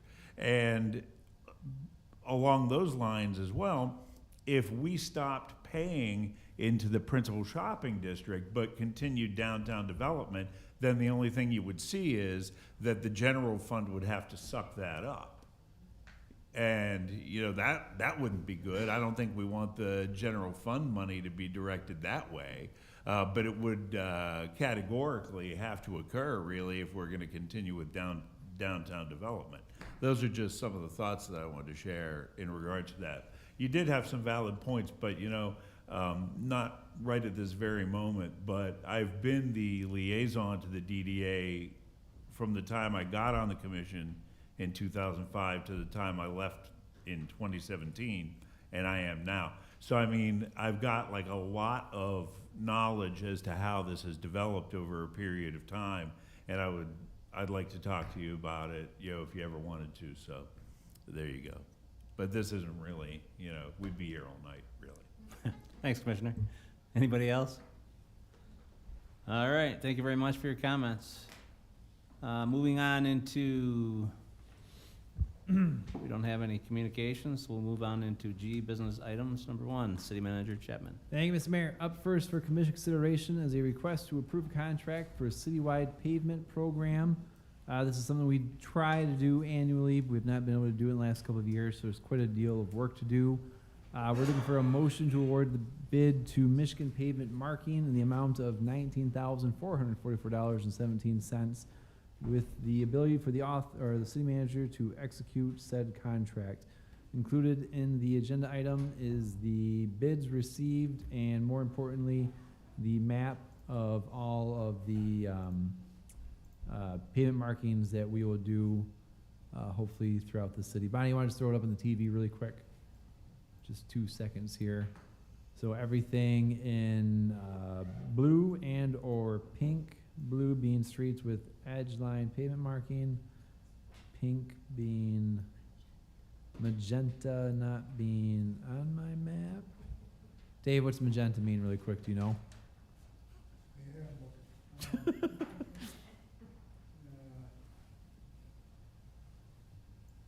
Those are just gonna be so they're gonna be the white lane lines.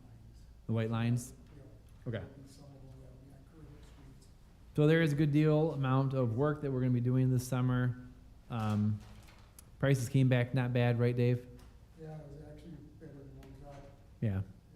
So we're gonna get as much done as we can this summer. So we look for a motion to approve the contract in the amount of $19,444.17 and authorize city manager to execute contract. Actually, the chart was pretty impressive looking, Dave, so fact that you have all those laid out that way. Anybody have any questions or comments for city manager or city engineer? Commissioner Bauer, would you like to make that motion? Yes, I move to award the bid to Michigan Pavement Marking, Michigan Company for the amount of $19,444.17 and authorize the city manager to execute the contract. Support? Been moved and supported. Any questions or comments? Roll call vote, please.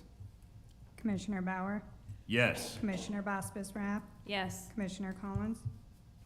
Oh, sorry, Commissioner Miller, Yes. Commissioner Talentino, Yes. Commissioner Twardy, Yes. Mayor Gary. Yes. Motion passed unanimously. Under G, business items, number 2, City Manager Chapman. Thank you, Mr. Mayor. Up next for commission consideration is the acceptance of a grant through the MEDC under the title of Vibrancy Grant Award. This particular grant is in the amount of roughly $23,000. It will pay for several new DDA branded signs along key corridors throughout the city. More importantly, it will fund the replacement of the big sign on the Ashman Bridge. So there's a quote in there. Most of the funds will be used to replace that sign. It won't be a message sign moving forward. MDOT doesn't really love those signs to begin with on a major corridor like that. But the whole sign will come down. A new lit sign will be put up. There will be a removable face, so as time changes, we can change those if we want to as well. But it's about $16,000 or so. And then the remaining money will be utilized to, like I said, put DDA branded downtown this way signs on the key corridors. So this particular item has 2 motions to it. Motion to accept the award from the MEDC grant for $20,000 and a motion to establish a budget for this project in the amount of $23,400 with local match of $3,400 coming from the general fund. Thank you, City Manager. Anybody have any questions or comments on this item? Commissioner Talentino has his finger on the... I'm Also, excited would you like to about make a this one. motion? I'm excited to see that sign finally come down and get that old bugger replaced, so I think it's great. Motion to accept the award of MEDC grant for $20,000 and to commit a local contribution from the general fund. Support. Been moved and supported. Any questions or comments? Roll call, please. Commissioner Bospis Rath, Yes. Commissioner Miller, Yes. Commissioner Talentino, Yes. Commissioner Twardy, Yes. Mayor Gary. Yes. Commissioner Bauer. Yes. Motion passed unanimously. Commissioner Talentino. Thank you, Your Honor. Motion to establish a budget for this project in the amount of $23,400 with a local match of $3,400 from the general fund. Support. Moved and supported. Any questions or comments? Roll call, please. Commissioner Miller, Yes. Commissioner Talentino, Yes. Commissioner Twardy, Yes. Mayor Gary, Yes. Commissioner Bauer, Yes. Commissioner Bospis Rath. Yes. Motion also passed unanimously. Thank you very much. Moving on, G, business items, number 3, City Manager Chapman. Thank you, Mr. Mayor. Up next for consideration is a request to schedule another public hearing for May 2nd related to a CDBG grant to pay for repairs for the Riverside, not Lakeshore, Riverside water line that's currently in place there. Long story short, the water line that runs along Riverside was installed about 1958, 1959. It's been tuberculated, which is what Kirk calls it, but more or less buildup has been growing on the inside of it, and the water pressure has dropped significantly. I think I sent you all a video of it last year, and it's to the point where it's not even really serviceable if there was a fire. So we do have orders on standby for other fire departments for that one. But there's a treatment that Mr. Tews has came across. It's relatively new. It's CIPP. You will see that in the CIP on Wednesday when we review that. CIPP is Cure Place Pipe Liner. And basically what they'll do is they'll go in, drill it out, kind of make it a little bit wider, and then this will be a liner or a slip that will go inside of it. It'll harden, it'll make it stronger, and it'll preserve the life of that main. It's not cheap, but neither is a complete replacement of it. So There is a CDBG grant that's being administered through the MEDC, correct? Yeah, the MEDC. In getting quotes for this particular project, it's roughly just under about $2 million. So it's big, but it is a needed project that we have to do in this area. So we're shooting for a grant. There is a 10% match requirement. We will figure that out and bring that to you with approval or when we take it up to consideration of the next meeting. But at this particular moment, we are just scheduling the public hearing. So we look for a motion to establish a public hearing for May 2nd during the regularly scheduled commission meeting. Thank you, City Manager. Anybody have any questions on that particular item? So we need a motion to schedule a public hearing for May 2nd. Commissioner Twardy? Make a motion to establish a public hearing for May 2nd during the regularly scheduled commission meeting. Support. It's been moved and supported. All in favor say aye. Aye. Any opposed? So we have a public hearing scheduled for May 2nd during the regularly scheduled commission meeting. So moving on, G, business items, number 4, City Manager Chapman. Thank you, Mr. Mayor. Up next for commission consideration is a request to confirm my appointment of Ed Miller to the fire chief. Per the city ordinances, department heads have to be confirmed by the city commission after being interviewed and appointed by the city manager. As you are aware, the city's been out with a fire chief since January-ish. We ran through a recruitment process that involved job announcements and flyers being sent out to various trade websites throughout the state of Michigan and the Midwest. We received a good number of applicants, all very qualified. We interviewed the 4 top candidates at the time. After the interviews, we narrowed it down to one particular gentleman, Ed Miller. Mr. Miller currently serves as the assistant fire chief for Sterling Heights. He's been there for about 29 years. He's done some service in some other departments. He's been appointed to numerous state boards. He brings to us a wealth of management and leadership experience within the fire services. He's very familiar with some of our processes and some of our processes that we currently use. The financial software system, our billing for EMS, it's the same company they use down there, so he's already got a leg up. We're incredibly excited to have Mr. Miller join our team, assuming confirmation tonight. In all, the process for him involved interviews with myself, Deputy Manager Troyer, Acting Chief Mohar. They all went through a community tour given by Chief Veerling back there, as well as a department tour where they received introduction on what the department is and an introduction of the staff that was on there. So we're recommending moving forward with Ed Miller. We did give him an offer. He has tentatively accepted it. So this is kind of the last step. So with commission confirmation, we will be able to finalize this, and Mr. Miller will be up here to start on May 16th. So. Thank you, City Manager. So any questions or comments?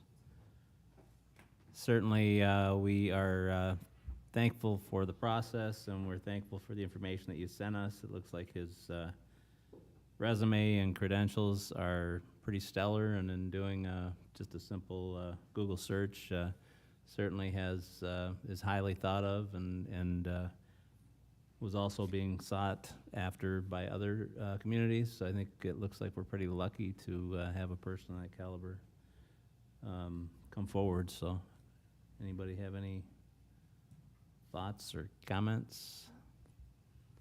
Anybody like to make the motion to confirm City Manager's appointment of Edwin Miller to Fire Chief? Commissioner Miller. Oh, that's good last name, eh? He's got a great last name, so I might as well do it. I move to confirm the city manager's appointment of Edwin Miller as our fire chief. Support. It has been moved and supported to confirm the city manager's appointment of Edwin Miller to fire chief. Does that have to be a roll call, or all in favor say aye? Aye. Any opposed? Appointment is confirmed. Congratulations. And thank you. We look forward to meeting him at one of our future meetings. So, moving on into item H, which is city manager announcements and updates. City manager. Thank you, Mr. Mayor. Excuse me, getting late here. Just a couple of reminders. Budget hearings, I know we talked about this a couple of times already. Wednesday, 4:15 is the first budget workshop. Thursday is the second one if needed.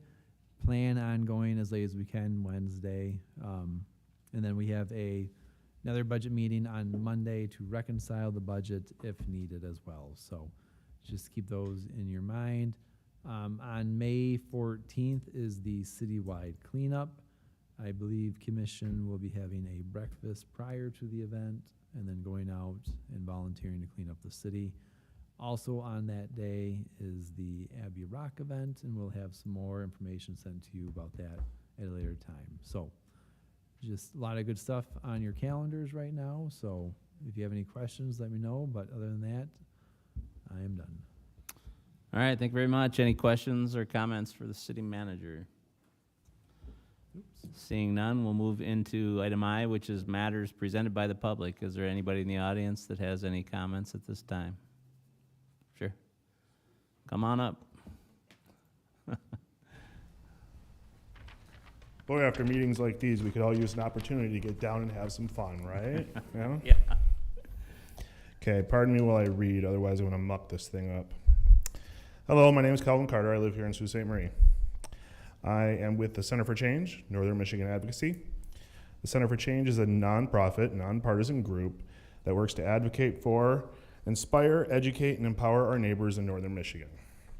We work around issues that are important to Northern Michiganders and encourage them to join us in becoming more community and civically engaged.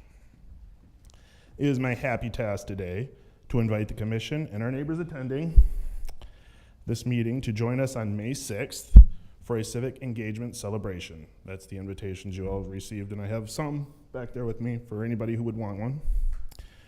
We encourage everyone to take an evening off with us and enjoy one another's company while we give thanks for folks who have stepped up and taken on the responsibility of serving our community. Elected officials, such as yourselves, who join us for the dinner part of the evening, will be recognized for your service, but are encouraged to come to the open house earlier and chat with fellow community members. We believe that democracy works best when we all feel like we have a seat at the table. We hope that you will join us that night and help us advocate, inspire, educate, empower, and most of all, celebrate our Northern Michigan neighbors who have found the courage to take a seat with us. We're going to be announcing speakers here in the next few days, so look out for that, but I'll be there at least, and that's reason enough. So come hang out, have fun with us, eh? May 6th. Thanks, guys. Thanks, Calvin. Appreciate it. Anybody else in the audience that would like to make any comments? Sure.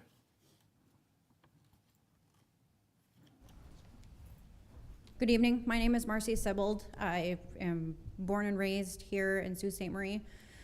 I grew up in Dafter initially, and for many years, my father worked for the Chippewa County Road Commission. And also, my daughter's father works at the County Road Commission right now as well. I have seen many amazing things that they have done with their roads and infrastructures. Yes, I'm talking about something that probably hasn't been talked about yet this summer or this spring, right? Roads. So I grew up outside of the city, and I now reside in the city. One of my siblings bought a house specifically outside of town because of the roads. I have another sibling that lives out of town, and he dreads coming back because of the roads. And I have spoken with a lot of my neighbors. I live in the Lakeshore subdivision, and we all are very passionate, and I'm here on behalf of them, about the many problems that we have. I was sent this printout that I believe came from you, Mayor, and there's numerous numbers on here, calculations, and it doesn't take a rocket scientist to figure out that rebuilding roads is very expensive and it is very tedious. But I struggle with the fact that the County Road Commission can maintain miles and miles and miles of roads, and they do a wonderful job, but when you come inside the city limits, and I'm not saying all roads, It's really hard. Recently, one of my vehicles, the struts broke on it, and then the strut broke a brake line, and because of a pothole. And it's just becoming a really hard topic to talk about with anyone. Even Facebook, people are fighting. You know, you go to the grocery store and people are complaining about it. I hear it standing in the grocery line. So I look at these numbers and I do have some questions. I'm assuming you know what the printout is. Okay. So on here, I don't know if it's because we live so close to the Great Lakes, and I don't exactly know what has to be redone, if additional things need to be added, but sanitary sewer, we don't have that up there. They may have one for the roads, I'm not sure, but we have septic systems. Every single person up there has a septic system, as far as I know, to every person that I've spoke to. So I'm just wondering why we pay so much in property taxes and it goes towards other projects. The West 24th that cuts in between Tanglewood, the road is falling. There's a sinkhole, like right at the corner. My road floods. Our road is unfortunately not paved, but it's one of the culverts is collapsed and water just sits, and it's not drivable. Multiple fire hydrants in the area are flooded. They're just sopping wet, and to me that's a hazard. If there was a fire, the fire department would struggle to get in there because of the water and how soft the ground is. There's no ditches on our road. The ditch that's at the beginning of our road doesn't have anywhere to end, so the water just floods to the road.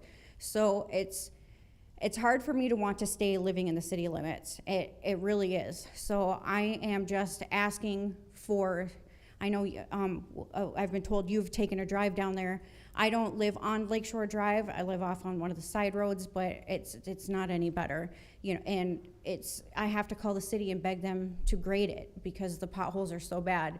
So I just am asking for a little bit of attention to the issue and for help, because it's really hard on our vehicles. So I don't know if any of you travel through that area or not, but it's just really bad. So, but that's all I have. Thank you. All right, thanks, Marcy. Good comments. City manager, I think, has some information. He'll explain. I think those numbers were, one of your neighbors had called about the road, which is in bad condition in front of their home. And city manager and city engineer had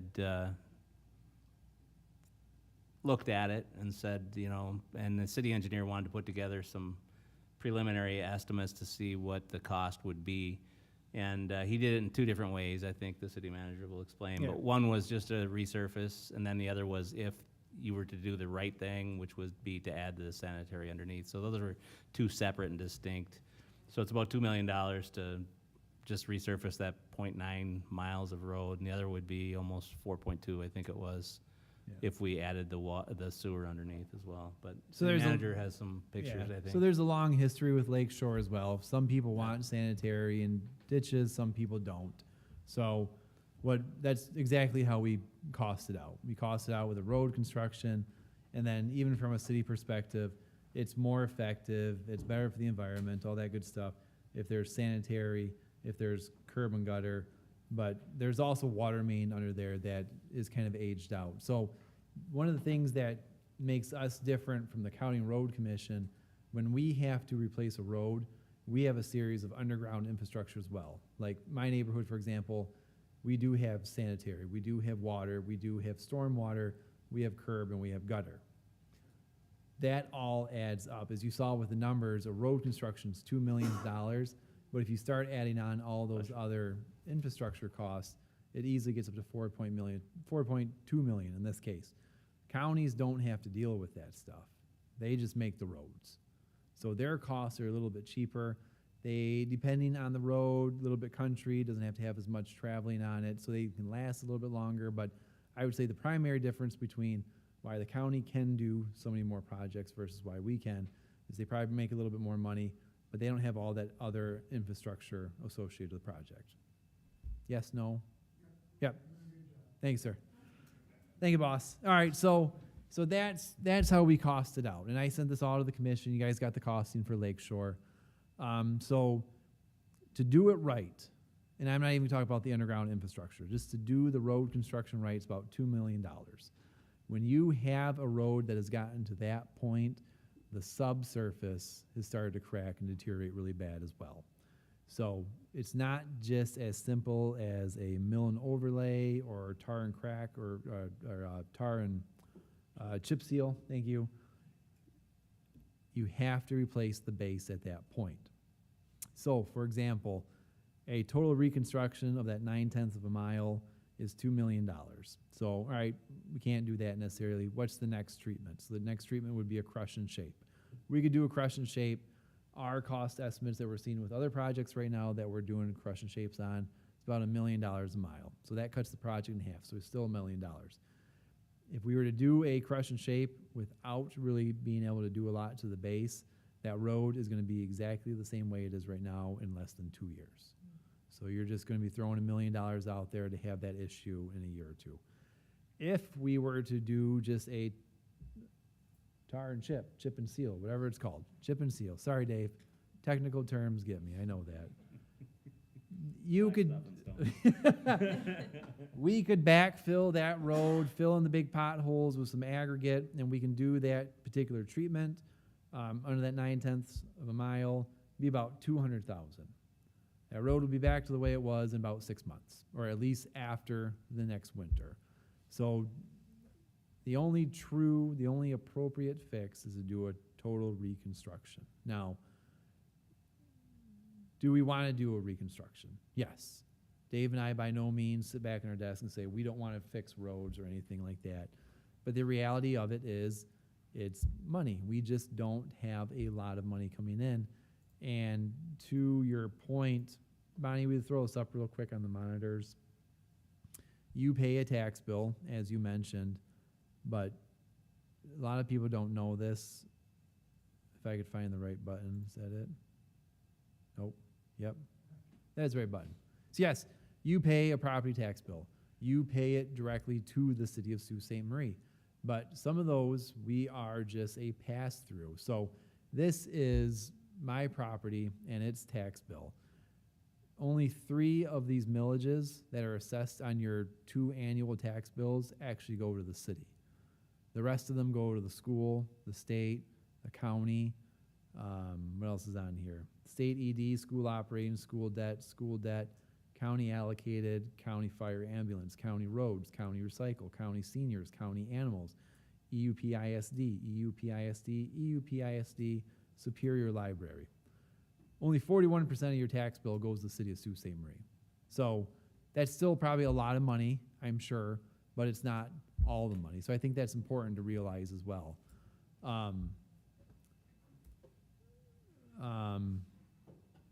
But yeah, it just comes down to just money and financing. We don't have a lot of revenues coming in. This is our annual Payzer map. We do a rating. This is only highlighting road segments that are a 1, 2, or 3, which are the absolute worst. They're Lakeshore, no offense. But 1, 2, and 3s are Lakeshore. And gosh, you can't, what's what? Ryan. I don't even know where Ryan's at, I'm sorry. But, and you can't see it that well. I wish this was popping a little bit more, but everything, I'm trying to zoom over a little bit. Everything red, dark black, or dotted are a 1, 2, or 3. That means everything red, black, or dotted needs to be reconstructed within the city. We did a fun little experiment where we figured out how much money we would need over the next 11 years to fix all of these and to get all the city roads up to a Payzer 8, which is just the step below brand new reconstruction. 11 years, it was $35 million over the next 11 years. Right, but that did not take into the big cost of the infrastructure. So there are certain areas, even up the road that goes to the Snow Hill, what is that, 14th? That one's like driving on a moon too. That was funny. But the underground infrastructure is so bad, and it's just a matter of cost. So if we did that road construction without doing the utilities, there is a good chance that even just having those heavy trucks vibrating on that top, we're gonna pop it. Or, let's say we're lucky enough to get through with a reconstruct on that road, there's a good chance that the sanitary or the water line, or whatever the case may be up there, is gonna bust. And then we're gonna be cutting into our new asphalt, similar to what we're talking about with the parking lot. As soon as you start cutting new asphalt and concrete, water gets in, water expands. It's for naught. So there's just a lot to it when you're talking about city infrastructure, especially when you're comparing it to a county, that makes it just a little bit more difficult or a little bit more costly. And, you know, it's not, and I don't want to play my cards too quick before a budget workshop here, but I mean, the answer to any problem is money. How do you fix this? Money. How do you solve this? Money. We just don't have a lot of it. And we're doing what we can with the funds that we have available in terms of pre-maintenance, like crack sealing, and when the case is right, AMZ or chip and sealing. But these big projects are outside of our capacity, and we do need to find a different way of funding them, or whatever the case may be. So I have a couple comments. yeah. If you could come up to the microphone again. We have audience at home. Thank you. So my road is dirt, and all I'm asking at this point, while I know like there's no magical money fairy, I'm asking for a little more attention to paid towards, I mean, it's not just my road, it's Martin Avenue as well, and that's where the collapsed culvert is. I'm just asking for maybe somebody to come in and replace the culvert that has been collapsed for years, that makes the road every single spring impassable. Or to have an excavator brought in, while I know, you know, that costs money. But it's my understanding from speaking with a few of my friends that are in the city street department that they do have access to an excavator to maybe dig some ditches, or, you know, even dig snow out, like, of the ditches, so that way that the melting water has somewhere to go. My daughter's father, that's what he does every single spring. 129 and side roads, he has assigned areas where he has to dig ditches with the excavator because the road will flood if he does not. I mean, I know that there is a whole infrastructure underneath, and I don't mind having to pay to have my septic pumped. I really don't. We don't have a sewer charge on our water bill, which is wonderful, but I just need a little bit more attention to some of the missed spots in that doesn't have to be paved. Also, we have just a plethora of marijuana shops that have opened in the Sioux, and where does all that extra tax money go? I mean, it'd be nice if some of that money was allocated, if only, what did you say, 41% of our property taxes only goes to the city. There's gotta be an answer. I don't know if an extra millage needs to be passed. I'll pay a little bit more to have my road maintained, absolutely 100%. I just bought a brand new vehicle and I hate driving it. So oftentimes when I go to run errands, I'll drive the vehicle that my strut broke on because, you know, I don't want to ruin my nice new vehicle. It's hard, but there has to be some sort of a concession between us and you who have the power to do something. So I'm just asking for a little bit of help with, like, or even information. Do we have a timeline on when the roads can be changed? I mean, I used to travel the road West 24th to go to Sherman Park when I was a kid, and the road has not been done since then. It just gets worse and worse and worse every year. So at what point are you going to have to find the money to do that, because the road won't be passable any longer? So I just, well, I'm a helper. That's in my nature to help people. If I need to help find an answer, or I'll work alongside of you, I'll do what it takes, but I'm just asking for a little bit of help with, you know, with what we're dealing with down there, because the road conditions are horrible with water sitting in it. I mean, it's a safety issue first and foremost. I mean, like I said, there's multiple fire hydrants that are just drowned because there's just too much water and there's nowhere to go. So I don't know if there's a way if the water can like drain off into, you know, the river, or I don't know what the rules are and the regulations are for water drainage, but the water sits for so long because we're below the hill and there's nowhere for the water to go. So, And where's the culvert at? I don't. the culvert's on Martin Avenue. This is what you're talking about. It's a little Yes. side Oh, okay. road Yeah. that meets, Yeah. East Avenue. Okay. So, and it's a very short road, but it's just that one culvert every year, it's just collapsed. I had told the manager about your email earlier, but he doesn't have the content of it, so maybe if you could reach out tomorrow, or we'll have him reach out to you. Yeah, sure, maybe to discuss it yeah, a and I'd little be bit. happy to Yeah. meet you and walk you through some of the locations, you know, of the fire hydrants and whatnot, and the collapsed Yeah. culvert, so. Good. Okay, thank Yeah. you so much. Thanks for your comments, Marcy. You touched on something that was kind of interesting. It's, the state of Michigan has taken away the ability for smaller units of government to actually raise money for projects or anything else, but one of the things that we could do with the vote of the public would be to do a road millage, which probably wouldn't be a bad thing to talk about or look at sometime in the future, but I know it's an increase in taxes and that never goes over well, but there are no other sources readily available for us to do roads. So. Anybody else in the audience that would like to make any comments at this time?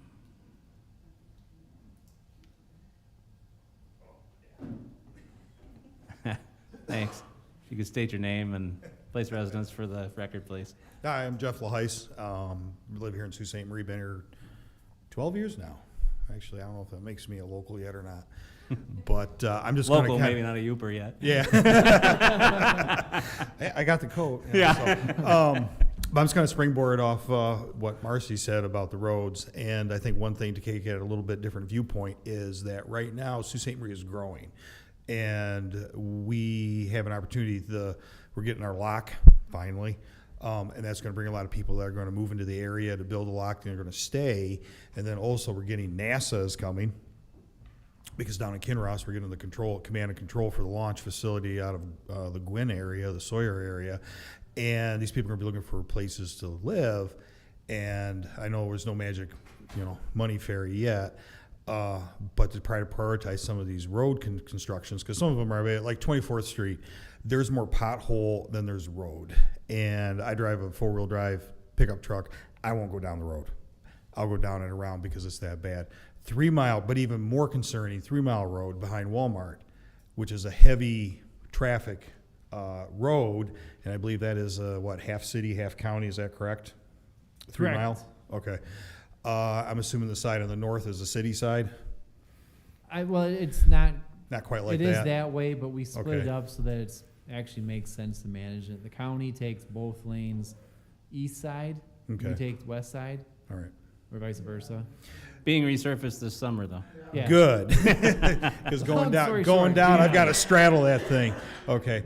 But I apologize. He asked and he received on that one. I mean, Yeah. I'm sorry. So, I'd love to do that for you too, but But I think that getting the roads fixed, especially some of the ones that need it, is going to help people want to come here and stay here. Right. And also bring more business in here. I have a friend that works down, and he has a business that he has down in the Detroit area, down in Farmington Hills, and he won't take clients downtown Detroit sometimes just because some of the road, not that city's bad, so the roads are bad down there, and it just looks bad when he's trying to woo out of state or out of country investors. He'll kind of like, yeah, we're going to skip around that.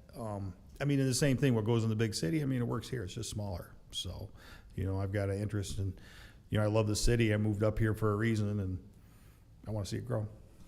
Yep. Thanks for your comments.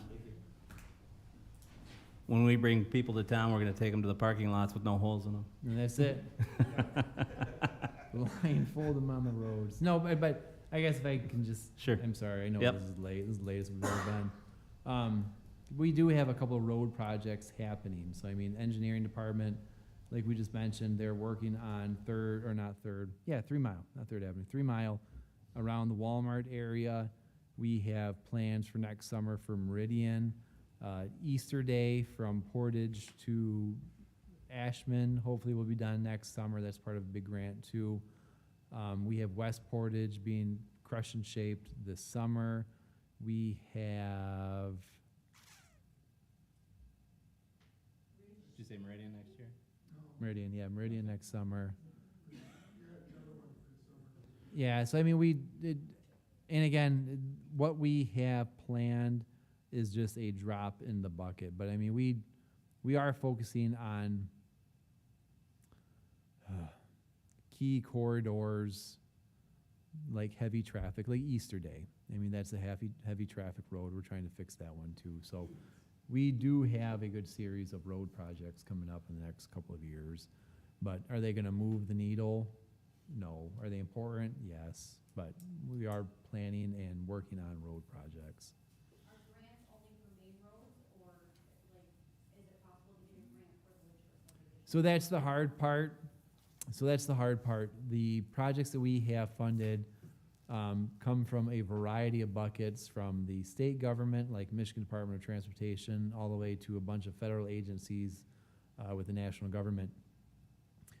They typically fund commercial truckloads like that, or major streets. I'm assuming Riverside is a local road, right, Dave? Classification? Or, yeah, I'm sorry. I made up a road. But no, so there's not. I mean, that project would come 100% out of our budget. So we're able to do what we can do because we're using our dollars to leverage grant funding so we can get some of these bigger projects done. But that's the hard part. And a lot of local governments are in the same kind of cycle where we're chasing grants to do improvements. But we'll, I'm sure the commission, I don't want to talk on too much, but the commission will have that discussion at a certain point, so. Because we certainly want to do more road projects too. Sorry. No, we know the roads are bad, and we know the DPW is working hard to maintain what we have, and it's a difficult task. And they've been getting beat up a lot, but I'll tell you what, they did a banner job this year of keeping the roads clear and safe, and are doing a good job at transitioning. And it's very difficult, I think, when you talk about potholes, you can't fill them when it's wet and when it's sandy and when everything else is going on. So it really makes for a bad road surface. And you can't grade gravel roads while the frost is in the ground, because then you're just driving everything muck, you know. So it's that in-between period, and we do go through it every year, but it does seem to be a little bit worse. I had the opportunity to go to Sioux, Ontario last night, or last Thursday, and it made me feel good because their roads are worse than ours. But it is a northern climate thing, you know. It's you go across the UP, and I don't care what anybody says, it's the freeze thaw and the difficulty of northern Michigan. Act 51, you know, doesn't pour a ton of money into the roads, and the way that we get road funding is through the gas tax that you pay at the pump, and then also the registration you pay for your vehicle. That's the only way that we get money for roads. And we have 88 miles of road in Sault Ste. Marie, believe it or not. In that little 6x3 area, we have 88 miles of roadway. So, correct. Yeah, you're right. Yeah, it's an inverse effect. So the less you drive and the more electric cars on the road, they don't pay that tax. So if you have a hybrid and everything else, you're getting great gas mileage, you're not paying as much tax, so it doesn't go towards the road, which is why they were talking about supplanting some of that. So it's a problem throughout the state. So, and you can learn a lot if you come to our budget session 4:30 or 4:15 on Wednesday. All right. Yeah, and on YouTube too. So, all right. Thank you very much for your comments. Those were great. Yep. Anybody else have any comments this evening? Moving on into item J, which is matters presented by the City Commission. Commissioner Tory. Just two quick things. Just a reminder to the commission that Wednesday morning, 8 a.m. is our annual actuarial meeting with Michael Gano with Police and Fire Pension. We are all invited to attend. Usually it's downstairs in the second floor conference room, so that's at 8 a.m. And then also, I was invited and asked to extend this invitation to the commission, specifically the mayor, Friday between 3 and 5 p.m. at the Norris Center is the senior design. It's for all those graduating seniors from Lake Superior State University. They get to put on display their senior design projects that they've done in order to achieve their graduation requirements. So I was asked to invite the commission to that, so 3 to 5 p.m. on Friday. Can you make it? Can you send us a reminder email in the morning? Yep. I certainly For us will. older folks with memory issues, yeah. Yes. Okay, thank you. All right, thank you very much. Anybody else have anything? So, just one comment, tomorrow's the deadline to file for city commission, so if you've pulled a packet and haven't turned in a packet, 4 o'clock is the deadline, so I think we've got, several in, but, we're missing a few that haven't pulled, or that pulled and hadn't turned them in, so. Anybody else, any comments? Commissioner Tuardi. Move to adjourn. Support. Moved and supported.